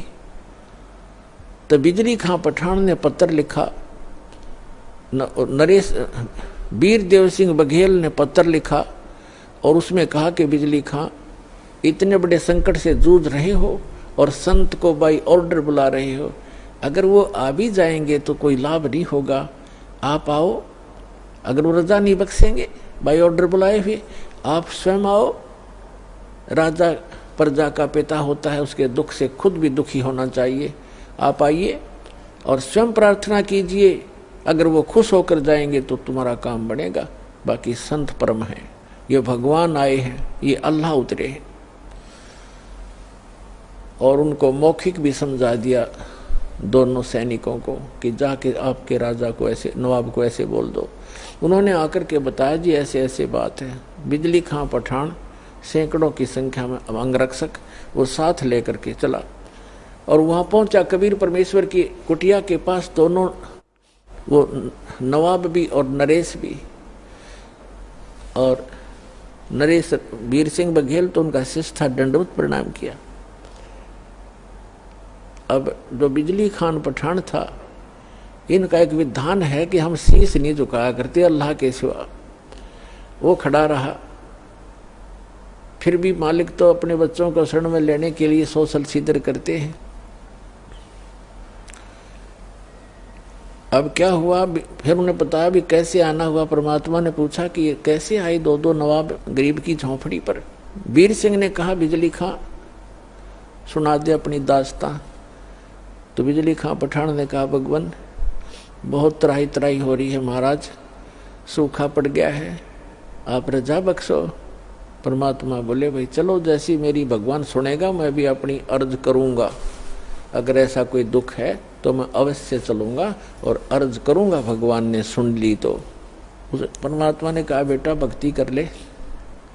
कहते हैं 1 लाख पूत 1.25 लाख नाती, क्या मांगू कुछ स्थिर ना रहाई, देखत नैन चला जग जाई। 1 लाख पूत 1.25 लाख नाती, और उस रावण का दीवान बाती। आप तो एक संतान प्राप्त करने की इच्छा करते हो, और रावण के 1 लाख पुत्र थे, आज उसका कोई ज्योति दीपक जलाने वाला शेष नहीं रहा। कैसे लोक में क्या मांग रहे हो मेरे से, मोक्ष मांगो भाई। पर इतनी बुद्धि हमारा काम नहीं करती। जितनी फिर परमात्मा का आना जाना बन गया वहां पर अपने भक्तों को संभालने के लिए। तो एक मुसलमान दुल्हा था, उसके संतान नहीं थी, और बार बार जब भी भगवान जाते थे यही अर्ज करता था। तो परमात्मा ने कहा ले वे ठीक है, तू यही मांगता है तो 10वें महीने तेरे घर एक संतान एक पुत्र आएगा। ऐसा ही हुआ। ये दास वहां गया था बहुत से भक्तों को साथ लेकर के। तब वहां जो मगर के अंदर, बताऊंगा आगे चल के, उसको उसी के लिए कथा बनाई जा रही है। तो वहां एक व्यक्ति मिला था जो परमात्मा की वहां यादगार के ऊपर वो बैठा था। वो कह रहा था हमारी जो पीढ़ी चल रही है वो कबीर परमात्मा के आशीर्वाद से चली है। हम कबीर साहब के आशीर्वाद से हमारे दादाजी का जन्म हुआ था, और उसको कहते हैं महुल्ला कबीर करम।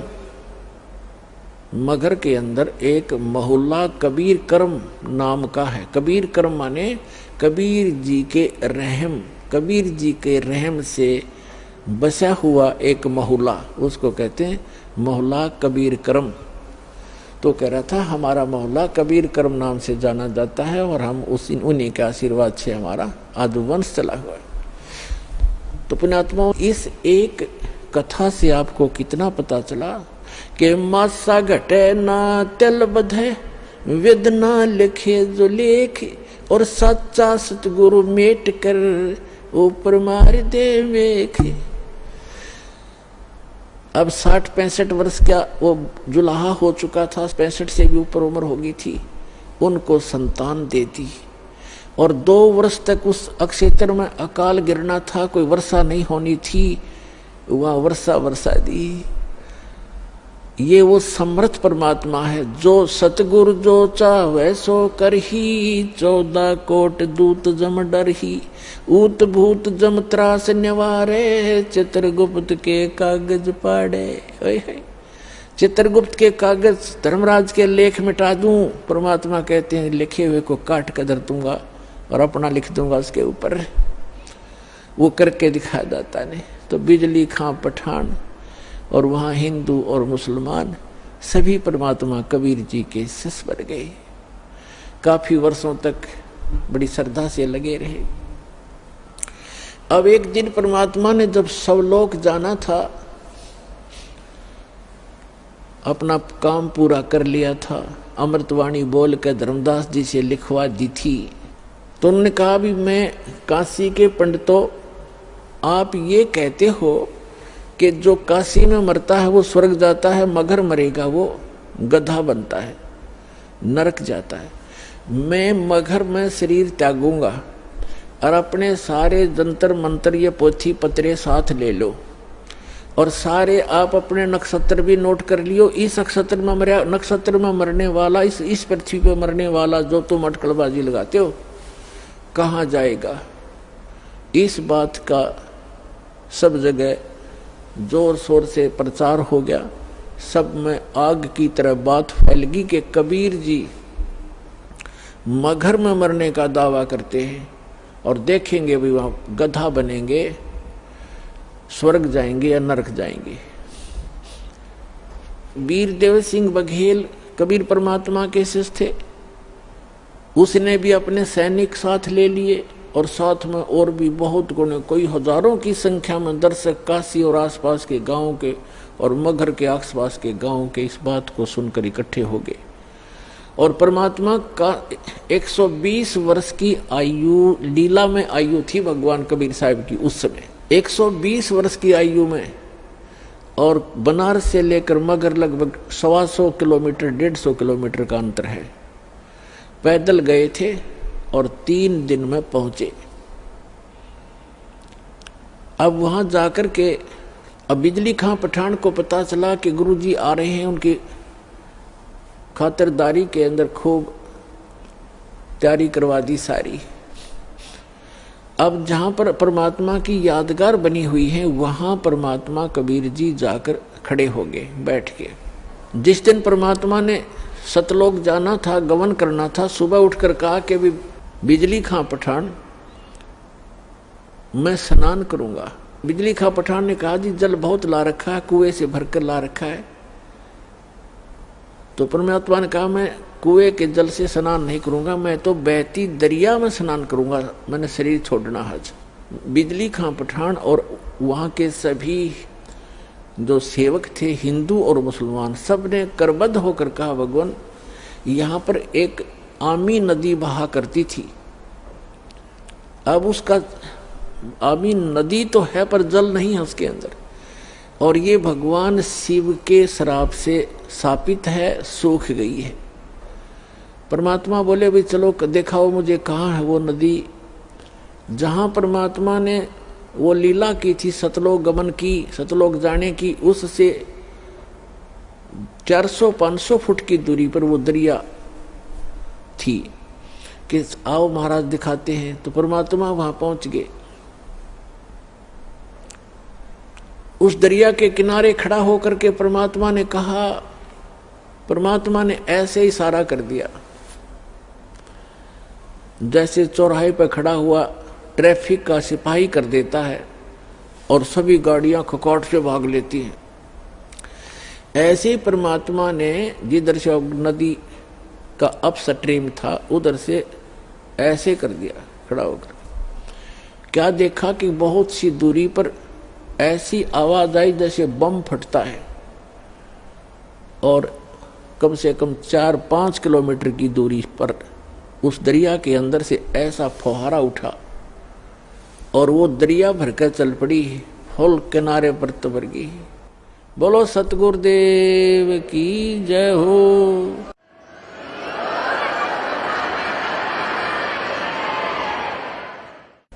और देखते ही देखते हुआ किनारे को चाटने लगी, फुल होगी कतई। सब नावों मुलमुल गए और पीवा पानी ऐसा जैसे कदे आज तक देखा नहीं सा मीठा पानी, क्योंकि सतलोक से भेजा भगवान ने। गंगा के पानी को भी माफ कर दे ऐसा जल उस समय बहने लगा। सबने स्नान किया क्योंकि वहां तो कई हजारों की संख्या में दर्शक गए हुए थे, सब मलमल करना आए। फिर परमात्मा ने कहा कि भाई मैं एक चादर नीचे बिछाओ, एक चादर ऊपर ओढ़ूंगा और मैं यहां शरीर छोड़ूंगा। फिर परमात्मा ने देखा एक तरफ हिंदू खड़े हैं, एक तरफ मुसलमान खड़े हैं। एक तरफ वीरदेव सिंह बघेल खड़ा है काशी का नरेश हिंदू राजा, एक तरफ बिजली खां पठान खड़ा है मुसलमान नवाब, और उसके सैनिक साथ हैं, उसके भी सैनिक उनकी साइड में खड़े, और अन्य जनता भी बहुत खड़ी है मुसलमान इधर हिंदू साइड में। वो तो अंतर्यामी थे, फिर भी उनसे पूछना चाह रहे थे कि बिजली खां पठान आपने ये शस्त्र किस लिए ले रखे हैं?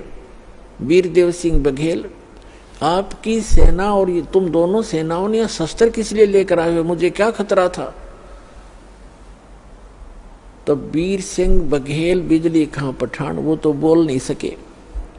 अन्य जो जनता थी हिंदू और मुसलमानों में से कहने लगे, गुरुदेव, हिंदू वाले कहने लगे, आप हमारे गुरु हैं, हम आपका अंतिम संस्कार अपने हिंदू रीति से करेंगे, इन मुसलमानों के हाथ नहीं लगने देंगे। मुसलमान कहने लगे, आप हमारे पीर हो और हम आपका अंतिम संस्कार अपने अनुसार से करेंगे, अपनी रीति से करेंगे, इन काफिर हिंदुओं के हाथ नहीं लगने देंगे। परमात्मा बोले, रे भले आदमियों, 50 वर्ष तक मैंने तुम्हें क्या शिक्षा दी, हिंदू और मुसलमान तुम आज भी दो बने बैठे हो, तुम्हारी बुद्धि पर पत्थर गिर गए हैं। और पुण्यात्माओं, दास जो शब्द बतावेगा, जो भी ज्ञान कहेगा, 100% समझ लेना, बिल्कुल 100% सच समझ लेना। उस समय एक विशेष रूमर थी कि एक ऐसा भयंकर समय आने वाला है कि आपस में ग्रह युद्ध होगा, जनता एक दूसरे को काटेगी, कारण का पता नहीं। ऐसा वो भविष्य वक्ता बताया करते थे। ऐसी अनहोनी होगी, ऐसा जुल्म होगा और कत्लेआम होने की ऐसे लक्षण उनके पत्रों में, उनकी जो भविष्य की किताबों में वर्णन था। और काल तो ये चाहता ही है कि नाश हो जाए, इनका बुरा हाल हो, और मरते समय ऐसे संत के ऐसे हो जाए तो लोग इन्हों कहेंगे ऐसा कलम हुआ था, कोड नाश कराया गया, क्या एक संत था वो। तब परमात्मा ने कहा, भाई बात सुन लो बच्चों, तुमने मेरी सीख पर, मेरी शिक्षा पर अमल नहीं करा, अब तो अपने लालच वश मेरे शिष्य बने रहे, पर मेरी बात सुन लो, मेरा काला मुंह मत करो, मेरी एक अंतिम पुकार सुन लो तुम। मेरा शरीर इस, वैसे तो चदरों के बीच में शरीर नहीं मिलेगा, कोई अन्य वस्तु मिलेगी, उसको आधी आधी बांट लेना, एक चदर हिंदू ले लेना, एक मुसलमान ले लेना, और शरीर मेरा मिले तो आधा आधा काट लेना, ये मेरा आदेश समझ लेना। पर बेटा तुम लड़ियो मत, कुछ भी कर लेना इस मिट्टी को, चाहे तो हिंदू रीति कर लो और चाहे मुसलमान रीति से कर लो, तो मिट्टी हो चुकी है, जीव जा चुका होता है। तुम कुछ आंखें खोलो तो तब तो वो शांत हो गए, कोई बात ना, एक बार शरीर छोड़ने दो, फिर देखेंगे। उनका इरादा वो यही था कि छिन्नम चपटा करेंगे, लट्ठम लट्ठा करेंगे, छीनेंगे, पूरा सब लेंगे, आधा आधा थोड़ा काटा जाता गुरु जी को, वो तो अंतर्यामी थे, जान गए। तो नीचे एक चादर बिछाई, भक्तों ने श्रद्धा से नीचे 2-2 इंच फूल बिछा दिए, सुगंधित फूल 2-2 इंच, गुरुजी लेटेंगे, और ऊपर से दाता ने एक चादर ओढ़ ली। 2 मिनट के बाद परमात्मा ने आकाशवाणी ऊपर से कहा कि ए पंडितों, ए भविष्य वक्ताओं, अब अपना जंतर मंत्र लगाओ, मैं कहाँ जा रहा हूं। और कहा परमात्मा ने कि उठा दो पर्दा, इसमें नहीं मिलेगा मुर्दा, क्योंकि हम अविनाशी हैं। जब ऊपर उन्होंने देखा कि भगवान तो वो जा रहे हैं, वो जा रहे हैं, और चादर उठाई तो सब के आकार के सुगंधित फूल मिले, परमात्मा का शरीर नहीं मिला, वो तो सह शरीर सतलोक चले। बोलो सतगुरुदेव की जय हो।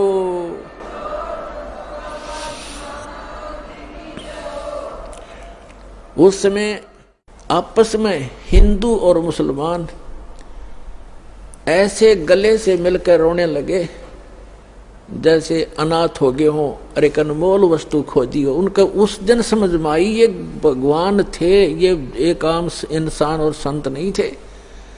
दोनों रो रहे हैं कि हम कितने दुष्ट हैं, एक दूसरे से गले लग कर रो रहे हैं। वीर सिंह बघेल और बिजली खां पठान रो रहे हैं कि हमने अनमोल रतन खो दिया और अंत समय में हमने उनकी आत्मा को दुख दिया, हम कितने नीच हैं।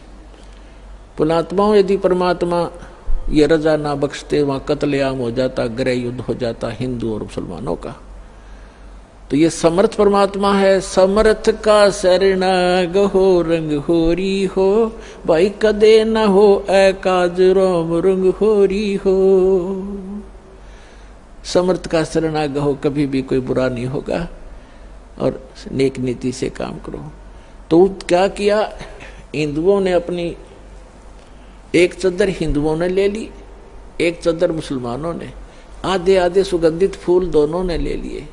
मुसलमानों ने वहां कब्र बना दी, उन फूलों और एक चद्दर को नीचे जमीन में गाड़ के, और हिंदुओं ने भी एक यादगार बना दी। अब दोनों ने वहां पर एक, मुसलमानों ने तो एक मजार बना रखी है मंदिर नुमासी, मस्जिद की तरह मंदिर नुमा, और हिंदुओं ने एक मंदिर सा बना रखा उस जहाँ पर वो फूल परमात्मा के नीचे, परमात्मा के तो सारी पृथ्वी है। वैसे उनकी उस भ्रम को निवारण करने के लिए परमात्मा ने जो लीला की थी, उन फूलों के ऊपर एक मड़ी सी बना कर एक मंदिर बना रखा है, और उन दोनों में आपस में ज़्यादा से ज़्यादा 50 फुट का अंतर है।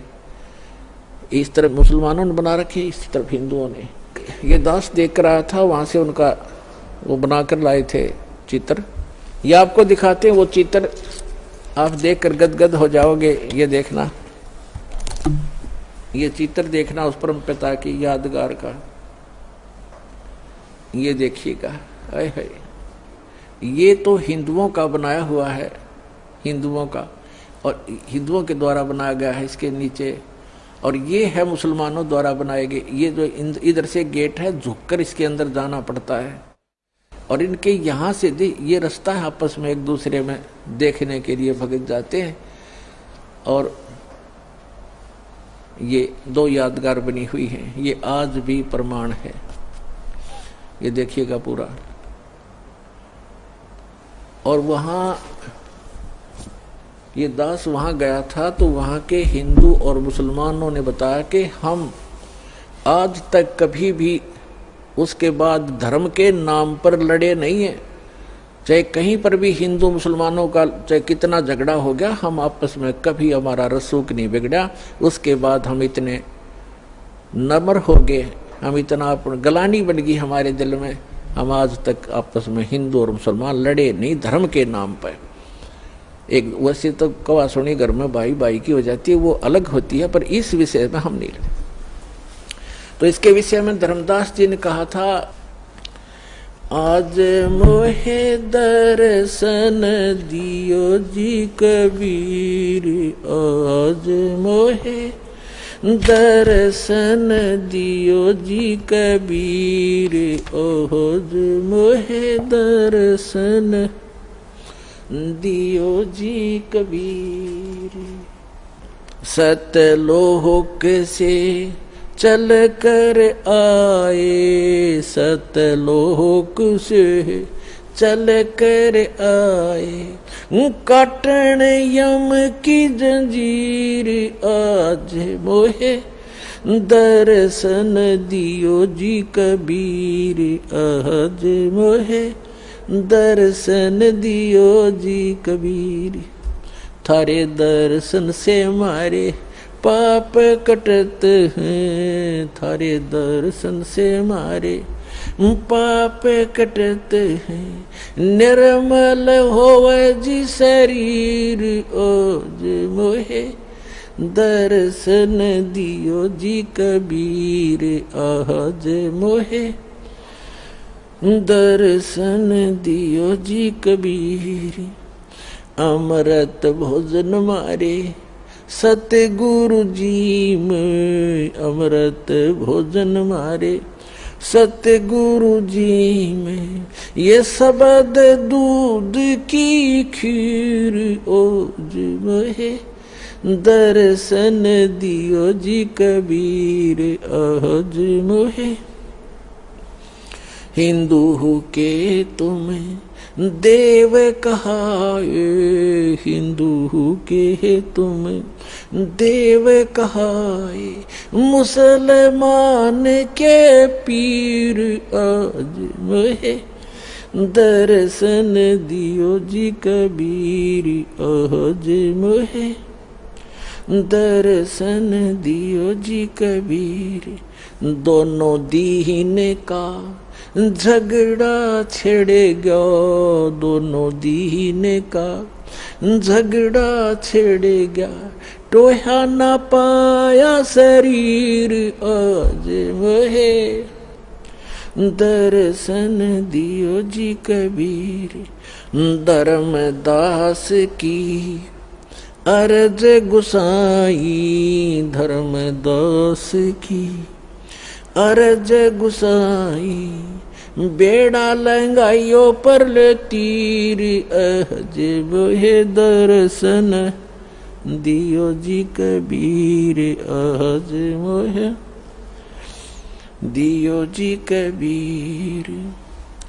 तो पुण्यात्माओं, ये वो परम पिता हैं जो हमारे लिए भटक रहे हैं। आप इस युग, इस भक्ति काल के समय के लिए ये परमात्मा अपनी छाप छोड़ गए। जो समर्थ परमात्मा किया करता है वो उस परमेश्वर ने वो लीला की। परमात्मा मुर्दे को जीवित कर सकता है। ऋग्वेद मंडल नंबर 10 सूक्त 161 के मंत्र नंबर 2 में कहा है, यदि रोगी की आयु समाप्त होगी हो, इतना क्षीण शरीर हो गया हो और मृत्यु को भी प्राप्त हो करके मृत्यु देवता के पास चला गया हो, तो समर्थ परमात्मा अपने भक्त को उससे भी छुटवा कर वापस ले आता है और 100 वर्ष तक का स्वस्थ जीवन उसको देकर समर्थ कर देता है। बोलो सतगुरुदेव प्रदान कर दे।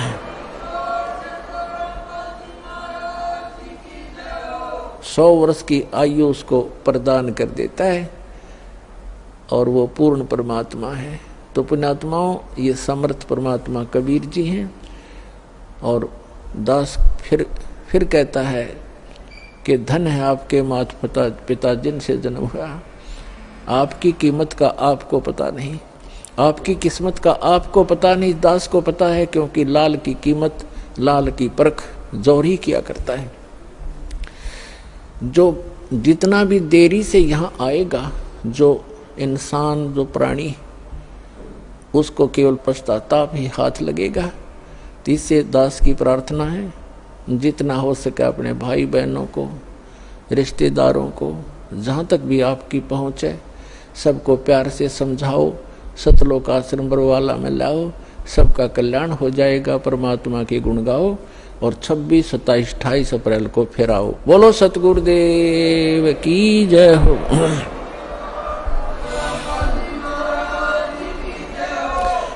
आइए अब हम उन श्रद्धालुओं के अनुभव जानते हैं जो जगत गुरु तत्वदर्शी संत रामपाल जी महाराज जी से दीक्षा प्राप्त कर चुके हैं तथा उनके द्वारा बताए गए भक्ति मार्ग पर चल रहे हैं। सर नमस्कार। नमस्कार जी।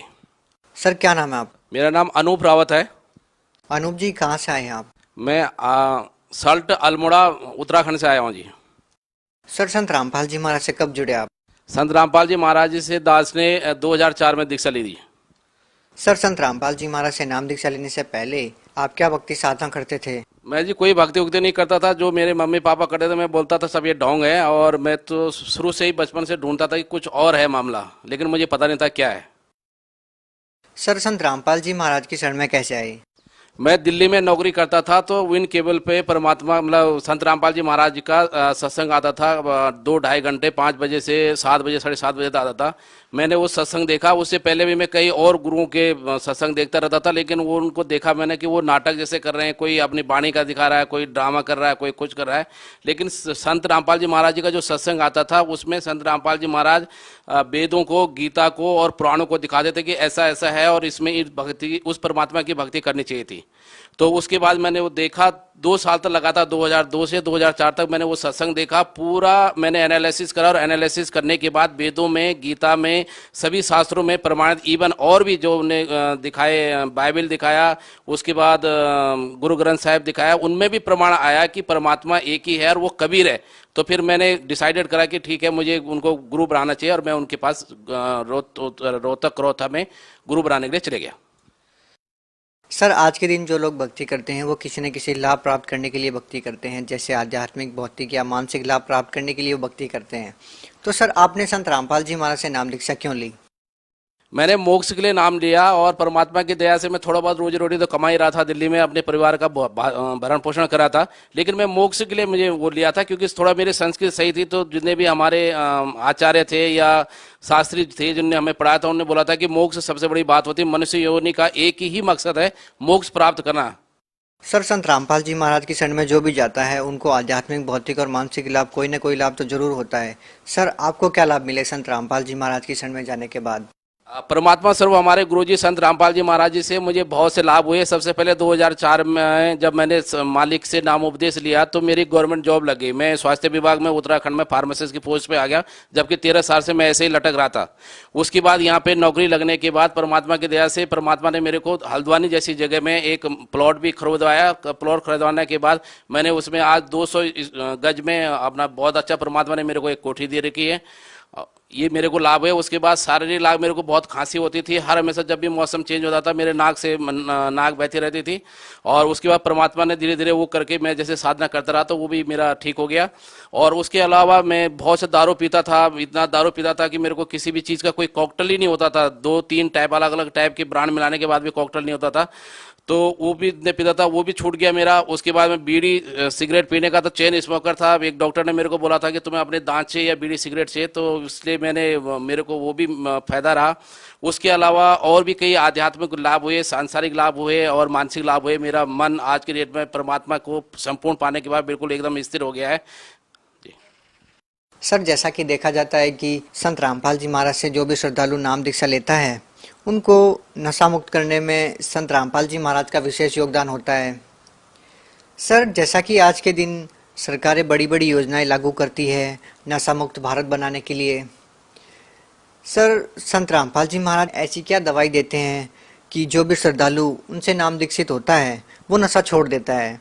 संत रामपाल जी महाराज जी हमें जो शास्त्र अनुकूल साधना बताते हैं, वो शास्त्र अनुकूल साधना से फायदा होता है। गीता में लिखा हुआ है कि भगवान बोलते हैं अर्जुन को, ये अर्जुन तो यदि शास्त्र विधि पूजा करेगा तो तेरे को सब लाभ होगा, और जो व्यक्ति शास्त्र अनुकूल साधना नहीं करता है उसको कोई लाभ नहीं होता। तो परमात्मा हमको शास्त्र अनुकूल साधना बताते हैं, और वो शास्त्र अनुकूल साधना से जो लाभ इंसान चाहता है, हर आदमी बीड़ी खूब पीता है लेकिन बोलता है मैं छोड़ना चाहता हूँ, दारू खूब पीता है कहता है यार मैं छोड़ना चाहता हूँ, तो परमात्मा वो इच्छा उसकी उस शास्त्र अनुकूल साधना से, उन मंत्रों के सिमरन से वो पूरी हो जाती है। परमात्मा ऐसा कोई जादू टोना कुछ नहीं करते, कोई झाड़ फूक नहीं लगाते। परमात्मा एक्चुअल भक्ति बताते हैं जो वेदों में, गीता में और पुराणों में लिखी हुई है। सर, आपने अभी मंत्र सिमरन की बात कही। यदि आज के दिन देखा जाए तो हिंदुस्तान के लोगों की सोच ये हो गई है कि मंत्रों के जाप करने से किसी भी व्यक्ति का कैंसर जैसी बीमारी कैसे ठीक हो सकती है, एड्स जैसी बीमारी कैसे ठीक हो सकती है। तो ये क्या कारण है कि आज के दिन लोगों का भक्ति से विश्वास उठ गया है, लोगों का विश्वास साइंस की तरफ ज्यादा हो गया है? परमात्मा बोलते हैं कि जैसे कबीरदास जी के लिए उसमें लिखा हुआ है, वेदों में लिखा हुआ है कि कबीर अंगारी ऐसी, बम्बारी ऐसी, रितधामा स्वरज्योति ऐसी, कि वो जो कबीर जो है वो अंगारी ऐसी माने पाप के पाप को भी काटने वाला है, बम्बारी ऐसी माने बंधनों के बंधन को भी छुड़ाने वाला है, और रितधाम वो रितधाम में रहता है। लेकिन मोस्टली जितने भी भक्ति करते हैं या समझते हैं वो सोचते हैं कि परमात्मा निराकार है और उससे उनको लाभ नहीं हो पा रहा। लेकिन यदि वो शास्त्र अनुकूल साधना करेंगे और एक्चुअल मार्ग पे चलेंगे, क्योंकि सही रास्ते पे है ही नहीं। यदि कोई बच्चा स्कूल न जाके कहीं दूसरी जगह जाएगा तो उसका रिजल्ट खराब ही होगा।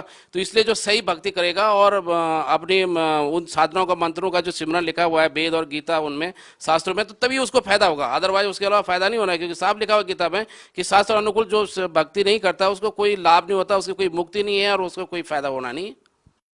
सर, एक बात ये भी जहन में आती है कि आज तक किसी भी संत ने शास्त्रों के अनुसार भक्ति बताई ही नहीं या लोगों को समझ में नहीं आई। ऐसा क्या है कि संत रामपाल जी महाराज ही केवल शास्त्रों के अनुसार भक्ति बताते हैं? इतने सारे धर्मगुरु हैं, लाखों की तादाद में उनके समर्थक भी हैं, वो क्यों नहीं शास्त्रों के अनुसार भक्ति बताते?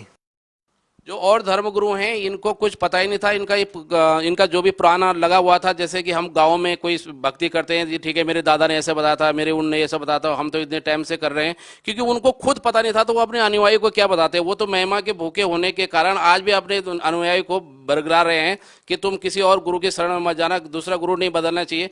जबकि परमात्मा की साफ सी वाणी है कि जब तक आपको सच्चा गुरु नहीं मिलता तब तक 10-5 गुरु करो आप। और जो व्यक्ति साधन, जैसे हम हिंदू धर्म में हैं तो जो गीता और 4 वेद और पुराण हमारे कहते हैं उसके अनुसार हमको भक्ति करनी चाहिए, क्योंकि आध्यात्म में हमारे लिए वो ही संविधान है।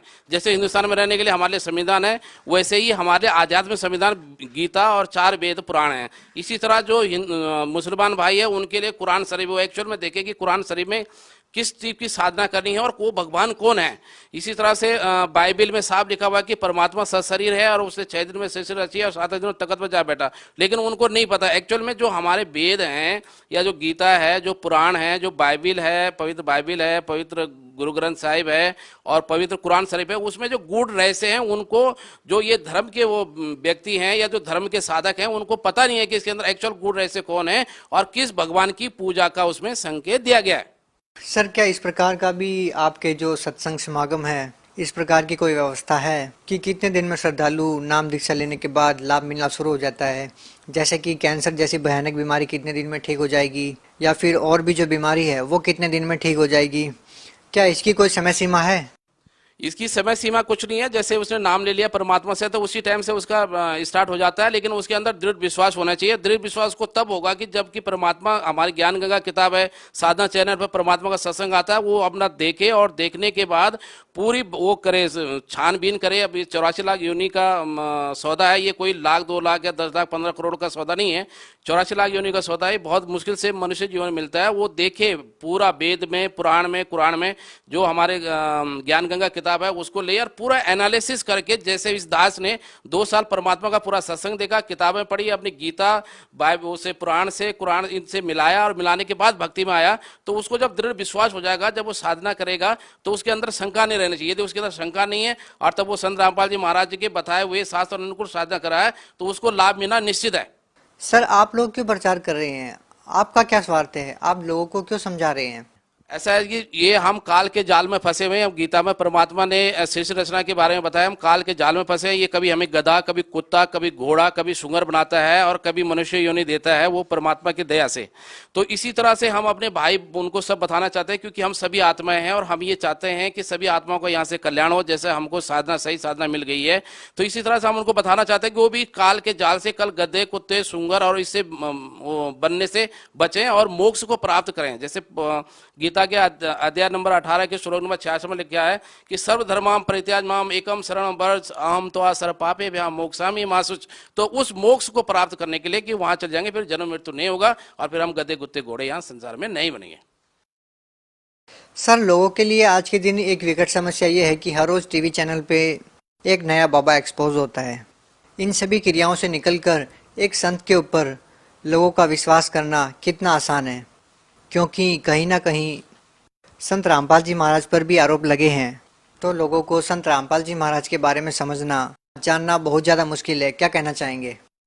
सबसे गीता में साफ लिखा हुआ है कि तू उस परमात्मा की भक्ति कर जिसके शरण में जाने के बाद कि फिर यहाँ मनुष्य योनि में नहीं आना पड़ेगा, क्योंकि साधन के अनुसार हिसाब से आप भक्ति करेंगे तो तब आपको लाभ होगा। जैसे और नकली जो गुरु हैं उनका आप, जैसे गीता के अध्याय नंबर 15 के श्लोक नंबर 1 में बताया हुआ है कि ऊर्ध मूलम अध शाखम वाला जो श्लोक है कि ऊपर को मूल वाला, नीचे को शाखा वाला, जो वृक्ष को जड़ से लेके पत्ते तक बता देगा, वो तत्वदर्शी संत है। सिर्फ उसी तत्वदर्शी संत की शरण में जाने से बोलते हैं कि तेरा ये मोक्ष कर सकता है, मोक्ष हो सकता है और रोग कट सकते हैं। सर, ये लोग कैसे डिसाइड करें कि कौन शास्त्र के अनुसार भक्ति बता रहा है और कौन शास्त्र के अनुसार भक्ति नहीं बता रहा? इसके लिए हमारे जितने भी धर्म ग्रंथ हैं, जैसे मान लीजिए हम हिंदू धर्म में, तो हमारे लिए 4 वेद और गीता इसके लिए प्रमाण है। जो पुराणों के अंदर जो गीता का ज्ञान है वो हमारे लिए प्रमाण है। जैसे हिंदू उसमें मुस्लिम धर्म में हमारे भाई लोग हैं तो उनके लिए पवित्र कुरान शरीफ में जो साफ लिखा है वो अपनी कुरान शरीफ को एक बार फिर से पढ़ें कि किस भगवान कौन है, किधर को इशारा है। उसके बाद हमारे सिख भाई जो हैं वो अपने पवित्र गुरु ग्रंथ साहिब को पढ़ें कि उसमें गुरु नानक जी ने किस परमात्मा की तरफ को संकेत किया कि वो परमात्मा कौन है। उसके बाद ऐसे ही बाइबल में वो समझें कि वो परमात्मा कौन है और कैसे आता है और कैसे उसके लक्षण होते हैं, तो उस लक्षण से उसमें साफ बताया तो उससे उसको परमात्मा मिल सकता है। ये आडंबर से या मनमुखी साधना से या जो लोक वेद के हिसाब से ऐसा कुछ नहीं होगा। देखा देखी से, शास्त्र के प्रमाण से ही वो आगे अपनी मुक्ति पा सकता है। सर, लोग बेशक संत रामपाल जी महाराज से जुड़ना चाहते हैं, लेकिन उनके मन में कहीं ना कहीं ये है कि एक ऐसे संत से नाम दीक्षा कैसे ले जिनके ऊपर दहेज के आरोप लगे हैं और आज वो जेल में है। ये बहुत बड़े दुर्भाग्य की बात है कि इस देश के अंदर जहाँ की धर्म के लिए बहुत बड़ा धर्मनिरपेक्ष देश है, कोई भी व्यक्ति अपने धर्म का पूरा प्रचार कर सकता है। बड़े दुर्भाग्य की बात है कि ऐसा संत, जो संत के अपने अनुयायियों को दारू पीने से बिल्कुल छुड़ाता है, नशा मुक्ति कराता है, बीड़ी सिगरेट पे इतना, तंबाकू निषेध के लिए इतना सरकार ने कितने पैसे लगा दिए, लेकिन वो सिर्फ एक नाम दीक्षा देके ही उनके भक्तों का कम से कम 1.25 करोड़ के लगभग परमात्मा के संत रामपाल जी महाराज के शिष्य हैं, वो सभी उन्होंने ये चीजें छोड़ रखी हैं। कोई तंबाकू का नशा नहीं करता है, कोई बीड़ी सिगरेट नहीं पीता, इवन कोई मांसाहारी नहीं करता है, क्योंकि जैसा खाएगा अन्न वैसे होगा तन। उसके अलावा दहेज के लिए इतना, आज की डेट में जितनी सती प्रथा का दुष्परिणाम था इस समाज पे, ऐसे ही दहेज प्रथा का है। क्योंकि जितनी भी परेशानी आ रही है समाज में, कुरीतियां आ रही हैं, वो दहेज के लिए आ रही है। कोई भी बाप यदि भ्रष्टाचार कर रहा है तो अपनी लड़की के दहेज के लिए कर रहा है, तो परमात्मा ने उसको बताया है। और उसके बाद भी कोई भी हमारे यहाँ पर रेमनी शादी जो है मुश्किल से 16 मिनट में, 18 मिनट में हो जाती है, और बिना कुछ लिए दिए। तो ये परमात्मा ने इस समाज पे इतने बड़े उपकार करे जिसको कि सरकारें नहीं कर सकती। लेकिन उसके बाद भी इन भ्रष्ट राजनेताओं ने, इन भ्रष्ट जो कुछ जज थे, जिसको भी सुप्रीम कोर्ट ने बोला कि कई भ्रष्ट जज है उनको बाहर फेंक देना चाहिए, बहुत दफे हमने मीडिया में भी देखा। उसके बाद भ्रष्ट मीडिया ने इसको ऐसा प्रोपेगेंडा किया कि जो सच्चाई है वो आम जनता तक न पहुंचे, और ये इसलिए उन्होंने ये आरोप लगाए, और इसलिए ये थोड़ा बहुत परसेप्शन जनता के उसमें समझ में है। लेकिन मैं समझता हूं कि जनता सबसे ज्यादा बुद्धिमान है, जनता सब कुछ जानती है। सर, भगत समाज को क्या संदेश देना चाहेंगे? ये दास भगत समाज को ये देना चाहता है कि भवनाम जन्माना मानते ज्ञानवान माम परपदे वासुदेव सर्वमति सहमात्मा सुदुर्लभे। इसमें गीता में साफ कहा है कि बहुत बहुत जन्मों के अंत में मनुष्य जन्म मिलता है, और उसके बाद भी मेरे जो ज्ञानी आत्मा होता है, जो कि ज्ञान को समझता है या कलेक्ट करता है पूरे अपने जीवन के लिए कि कैसे मोक्ष होगा, ज्ञानी आत्मा मुझे जानता है कि मैं कौन हूँ। और वासुदेव सर्वमति सहमात्मा सुदुर्लभे, कि वो सच्चिदानंद घन ब्रह्म ही सब कुछ है, जिसने, जो कि देवों के ऊपर भी देव है, यानी वासुदेव है, देवों के भी ऊपर देव है, उसको पहचानने वाला संत बहुत दुर्लभ होता है। सोचिए, पहले मनुष्य जीवन ही बहुत दुर्लभ है, और उसके बाद उस संत का मिलना बहुत दुर्लभ है। तो इसलिए आपके लिए सबसे बड़ा सुनहरा, परमात्मा की दया से, संत रामपाल जी महाराज की दया से बहुत अच्छा अवसर है कि आपको वो संत आया हुआ है जो कि उस परमात्मा को बता रहा है कि वो कबीर है, और उसकी पूजा करने से, उसकी शास्त्र अनुसार साधना करने से आप मोक्ष प्राप्त कर सकते हो। ये मेरा आपके लिए संदेश है। सर, संत रामपाल जी महाराज के आदेश अनुसार हिंदुस्तान में जगह जगह नामदान सेंटर खोले गए हैं, जहां पे लाखों की संख्या में श्रद्धालु संत रामपाल जी महाराज से जुड़ रहे हैं। यदि बात करें उत्तराखंड की, तो उत्तराखंड में संत रामपाल जी महाराज से जुड़ने के लिए कौन कौन से स्थान है जहां पर जाकर के श्रद्धालु संत रामपाल जी महाराज से नाम दीक्षा प्राप्त कर सकते हैं? परमात्मा स्वरूप हमारे सदगुरु रामपाल जी महाराज जी की दया से हमारे पास रुड़की में एक नामदान केंद्र है, देहरादून में नामदान केंद्र है, श्रीनगर गढ़वाल में हमारे पास नामदान केंद्र है, और बागेश्वर बेटा में हमारे पास एक नामदान केंद्र है। उसके बाद हल्द्वानी में एक नामदान केंद्र है, और काशीपुर में एक नामदान केंद्र है। इसके अलावा भी जो भक्त कहीं और बाहर के हैं, जैसे साधना टीवी पे हमारा सत्संग, परमात्मा का सत्संग चलता है संत रामपाल जी महाराज जी का, उसके नीचे एक पीली पट्टी आती है, उसके अंदर जो भी नंबर ले होते हैं उन नंबर पर आप फोन करके अपनी जगह का नामदान केंद्र और दीक्षा केंद्र आप जान सकते हैं, उससे आप जानकारी प्राप्त कर सकते हैं। और साथ में मुफ्त में यदि आपको ज्ञान गंगा चाहिए, आपके पास अभी तक ज्ञान गंगा नहीं पहुंची है, तो वो आप ले सकते हैं। जी, बहुत बहुत धन्यवाद साहब जी।